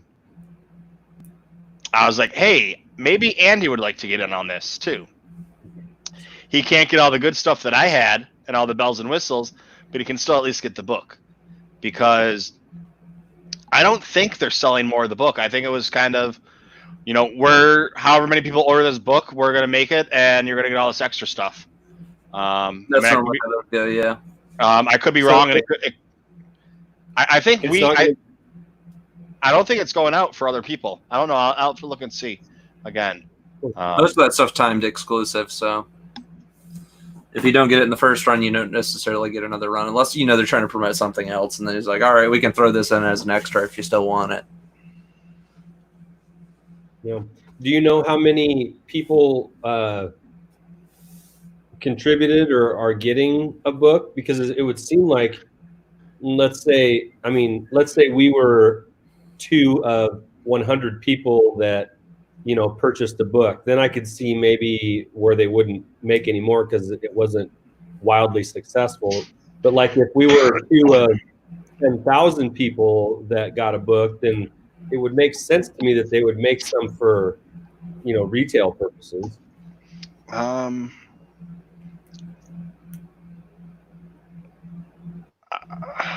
They either raised $250,000 or 250,000 people or 250,000 books. And which book was it?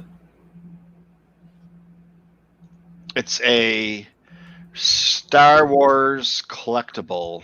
Oh, I think I did see something about that. Yeah. Let's The list book? let's see here. Is it the one for Vintage Collection? Yes. Yeah. They still got pre-orders open. They got 1,800, almost 1,900 backers. That's cool. So it looks like it's still open if you still want to get it. I'm looking to see here. About it. All I know is that Michael said, "Hey, you should get this book. It's cool. You like toys." And I was like, "All right, if Michael says so, count me in."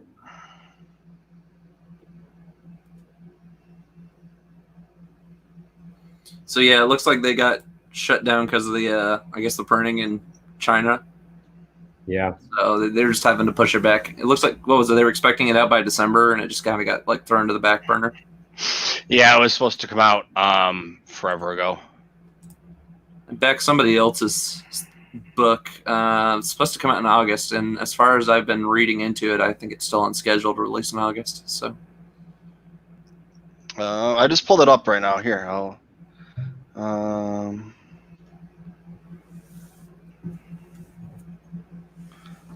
Project Luminous. You mean the High Republic? Yeah.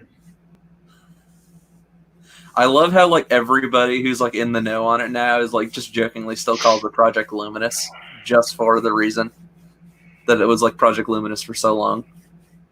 Yeah. Like even when it releases, we're gonna be like, oh, it's the first like entries in the Project Luminous series. I'm trying to see on here. Del Rey will make bookmarks for Project Luminous to go with it. That'd be great. I ought to go tweet at somebody. Be like, yo, can you make this happen? Like, if we pre-order the first book, or like, can you send out some bookmarks? Because I know they do like what the Barnes and Noble exclusives and stuff like that. I'm sure they could do something like that. How hard is it to make a bookmark? They did it for Resistance Reborn. I didn't get in on that one, but they did have that as a. I think if you spent like an extra $5 or something, they'd send you some bookmarks. I can't get in to check it unless I unlock my order, but I don't want to unlock the order and then have something weird happen to it. Yeah, you don't want to do that. Don't do that, Michael. Don't do it. But like so, I was able to get Andy the book at a discounted price, but I'm getting a gold coin set, a silver coin set. My name is going to be in the book as a backer. I'm getting a poster. I'm getting foil chapter print breaks in the book. I'm getting another poster. I'm getting a signed nameplate. I'm getting a digital edition companion. I'm getting a vintage collection edition book with the slipcase and a bookmark. So it's even coming with a bookmark. That's awesome. Yeah. But that's the cool thing is the digital edition companion. So it automatically comes. I don't know if I think Andy's won't come with it, but mine will come with like a Kindle book or whatever it was, or however they're doing it. There'll probably be like a PDF file or something. So then I can I talked with Andy about it and going for like Patreons. I can be like, I don't want, because it's a book that you had to do a Kickstarter for or whatever. I don't want to like put it out there just like I'm doing with the art book for everybody to look at and everybody to read. It's like, okay, if you're my Patreon and you care, you can like go through it. And I asked Andy to come in sometime and do it. But, it's not going to be like a quick thing. It's going to be, a page or two here and there, just whenever. Or a couple pages a week, and that lasts. There's how many figures are going to be in there?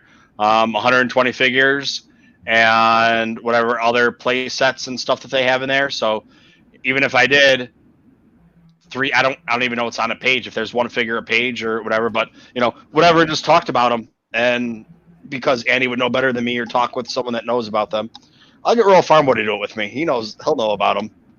I had that one back in 1943 before they even made Star Wars. He's gonna yell at me when he watches this car. He's gonna be like, I don't talk like that. They tape those lists up on a typewriter.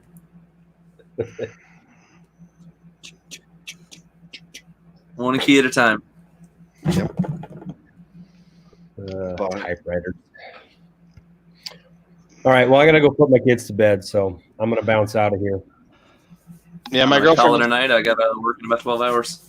Yeah, my girlfriend just came out and then kicked the boxes, and I was like, it's a good thing there's nothing in those boxes, or they didn't kick other things because, you knock the box and then it's not worth anything.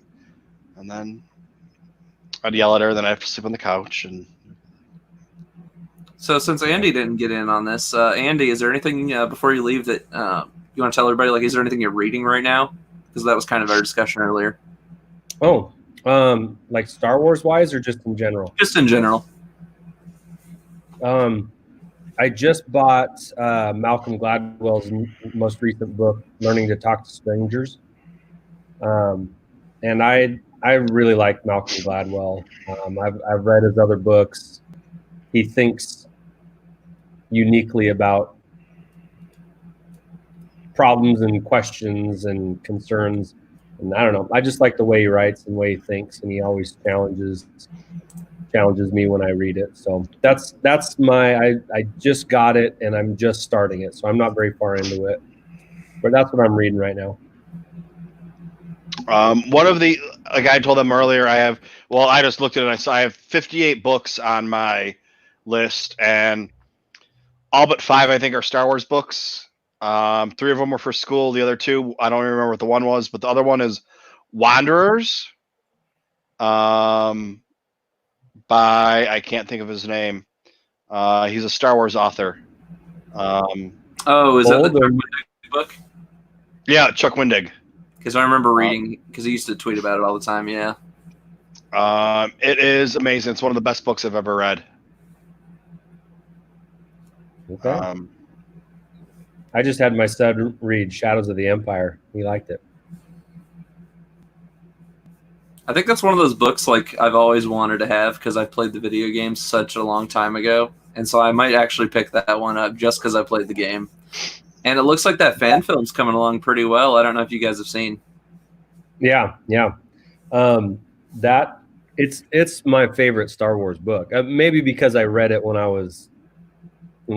think it was 18 when it came out, but I read it then, and it still involves all the characters that everybody knows, and the couple new characters are pretty cool, and they had a great video game for it, and but yeah, it's probably my favorite Star Wars book. I've always really liked it.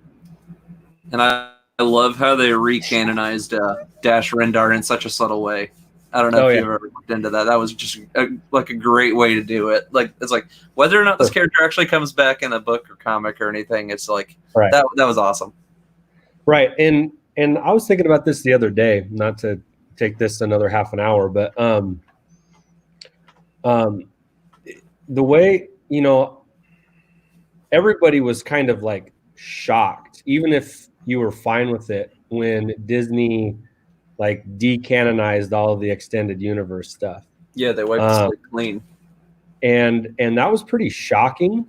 And a lot of people had problems with it, and there are people that still do have problems with it. But now knowing what they've kind of done with it, and how just because there's legends now and there's canon, they've still pulled out a lot of the important extended universe stuff like Thrawn, by giving little subtle nods to like Dash Rendar, and little things like that, just to keep open, for example, the possibility of Dash coming back in something, and it still technically is still canon, So I mean, I appreciate that they've still left doors open for things like that to still crop up, even though it's been, considered legends now and old canon. So even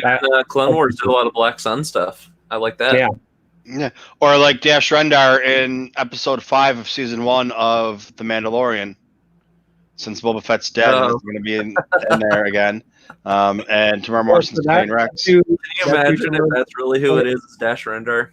That'd be hot. Ugh. I can't even. No, I don't even want to think about that. That makes me nauseous. Well, that's the thing. They teased the Jango Fett or the Spur sound or whatever. So I mean, Dash Rendar with Spurs. I mean, so it would be, it's either Jango Fett or it's either Boba Fett or Dash Rendar. But then again, I guess anybody can have that Spur sound if they're there in that time. So. And I think I've told Michael my asinine theory about who it also could be. The guy who actually gets the armor in the Aftermath books, making a live action appearance. I mean, that wouldn't be crazy. Because I mean, it was only a few years previous in the timeline, so. Yeah, that's not a crazy idea. I wouldn't call it asinine. I'm just like in my head. I'm just like, how if that is Boba Fett, it's like, okay, what happened between the Aftermath books and this? Yeah, I don't know. It's a lot of questions. Yep. I learned that Calvin Scott is really into Legos. Oh, is he now? Yeah, Is he spending time at home more? So is that why he's I digging? guess. Yeah, I guess, but he's got a bunch, and not all Star Wars necessarily, but he's just a big Lego fan. Yep. And he's not afraid to say that some of the fans are idiots either. No, Yep. I don't think anybody's really that afraid to say that because Nope. they're out there I think all three of us right here would say that. about each other. I mean, Oh yeah, well, yeah, we're all terrible people. no, but there's some people in the Star Wars verse that don't want to talk ill of any fans, even if they are toxic. So I know, and God bless them for it. yeah, I couldn't do that. But all right, well, it's good chatting with you. Oh, Andy, I sent you a message in the private chat. I've been meaning to ask you this. Yes, I have. Okay. I am familiar with him and what he is trying to do, and much love for what he's up to. Okay, you're probably gonna want to tune in next week then. Oh, really? Is that a little tease there, Michael? Maybe. Okay. Well, yeah. You don't have to tease me, Mike. I usually drop in anyway, even if it's for a bit. But I will. Usually stop in at some point in time. I haven't talked to him in a couple weeks. Nice. Where'd you pick up that? Where'd you pick up that bad boy? At Target. Target. I thought I'd put it on just for you. Nice. Yeah, I talked to him a couple weeks ago, and that was it. And it's like, I talked to him probably like a month or two ago, and then I talked to him a couple weeks ago, and he was like, "Yeah, I can do that day and that time." And I was like, "Okay." I haven't talked to him since then, but I'll hit him up after today just to confirm it, and then if not, I got a week to find somebody else to be my featured guest. So. Okay. Well, then let me tease you on our next potential future guest. Wait, or did you say? Are you letting that out, or because if you're not, then I won't, because I don't want to. Oh no, I just sent it to you. Well, Patrick knows too. But. I know, but I you know me, I'm gonna keep my mouth shut. It's all good. That's why. But I mean, if you ever have a date and you need a guest and I'm available, you know who to call. Yeah. Why? Who do you have coming on, Andy? Well, should I put it in the private chat? Keep the other two private for a private. Save that for the septic tank. Yeah, I'll just punch it in here.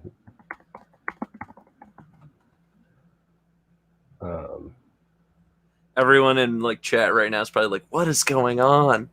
What top secret?" Oh shoot! I'm blanking on a very important detail. I'll just say he's a stunt double for a television show that we all like.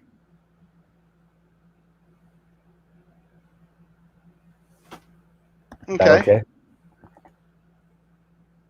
That. All right. It's in there. Nice. Have you been in my chat? I know you got to go because you got to put the kids to bed. But I'll just keep it real quick. Have you been in when Ross has been in any of my chats? He was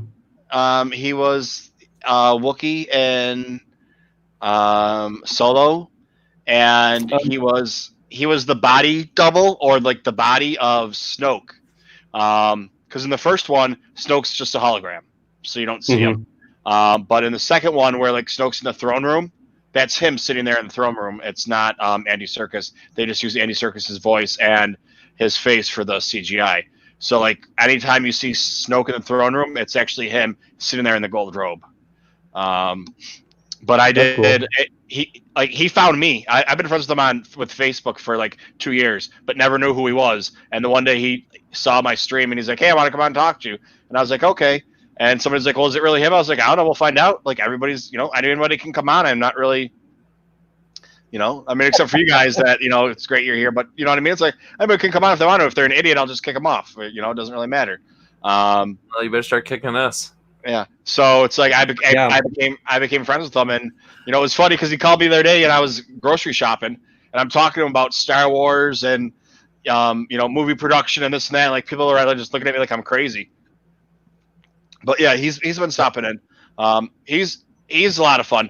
The first time he came in, I had to get rid of his. I had to get rid of the conversation, take it off of YouTube because he got quite candid, and then afterwards realized, oh, maybe I should have told you guys these secrets of things. Yeah, and because it was like we were talking for like 4 hours, so it went from being like a podcast, like an interview. Like he came on, he's like, "Oh, I just want to talk to you about a couple things," and then he started talking more and more, and kind of got comfortable with us, and it was like, and then like at the end, he's like, "Oh, wait a second, maybe don't worry, I got it under control." He's like, "Yeah, can you take this on this out?" And I was like, "I'll just take the whole thing off, whatever, it doesn't really matter," which kind of goes far because a lot of YouTubers are idiots. They'd be like, "Nope, I got you now." Yeah, the gotcha. And I'd be like, yeah, dude, like, I'd rather be friends with you and, talk to you again than be like, you guys, check out this interview and listen to what he said about this. And, oh, this behind-the-scenes secret that we probably don't know about. And, how they do this and that is kind of a trade secret that we now know about and whatever. But, Yeah. All right, guys. All right. Saturday Good chat. night, next week, I got to figure out what I'm going to do with these toys and stuff. And don't forget you're revealing the book next Monday. Yeah, so I got at least one thing to do next week. And Right if on. I was looking at my schedule correctly, I think I am available next Monday, so that will work. All right. Yeah, Yeah, I got glad to see you're back on YouTube, by the way, Michael. Welcome back. Yeah, it was only that. It was only that Twitch 1 TV week. over there.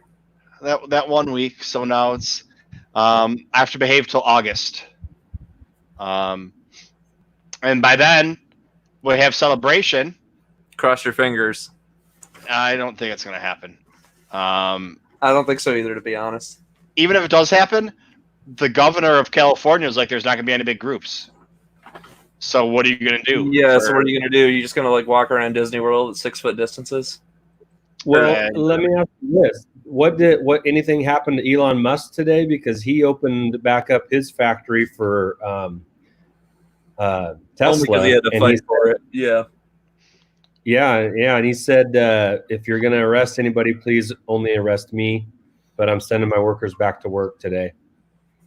So, did anything happen? I didn't hear anything. I heard. I was trending on Twitter the people protesting the gym being closed. So they were outside doing jumping jacks and squat thrusts and whatever the hell they do. I don't know. I'm not a gym teacher.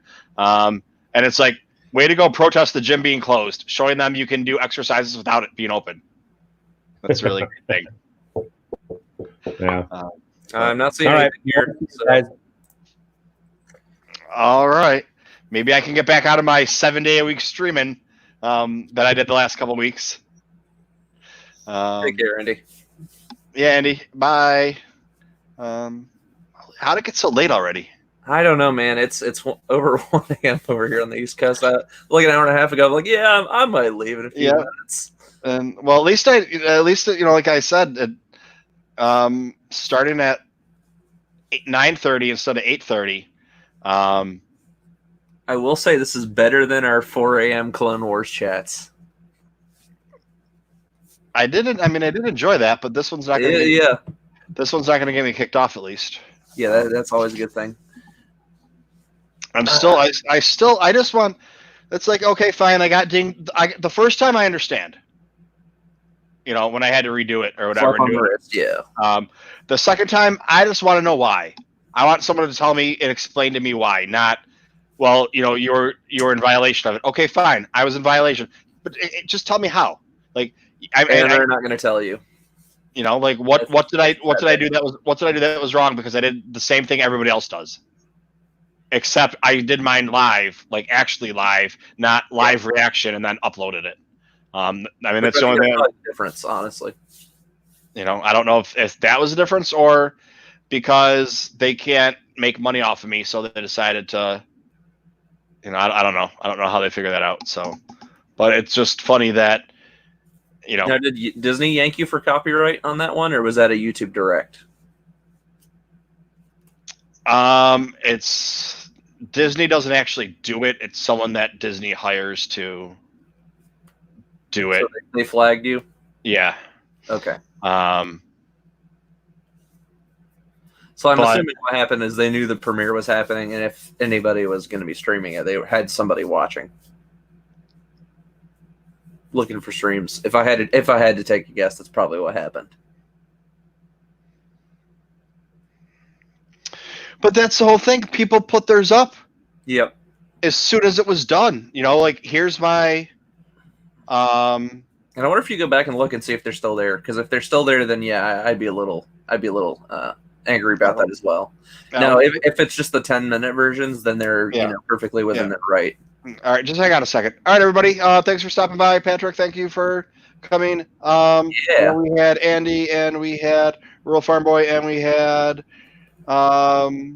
Christina Rand Flores, and we had the Trench Report guy. And Kylo Customs. And I was just talking about people that got into the tank. He didn't come in tonight, but yes, Kyle, thank you for stopping by. Always. I can't remember everybody that was in the chat, honestly. So I was trying to remember everybody that was in the tank. But all right, you guys. Thank you for stopping by, and I say good day. May the force be with you. May the force be with you.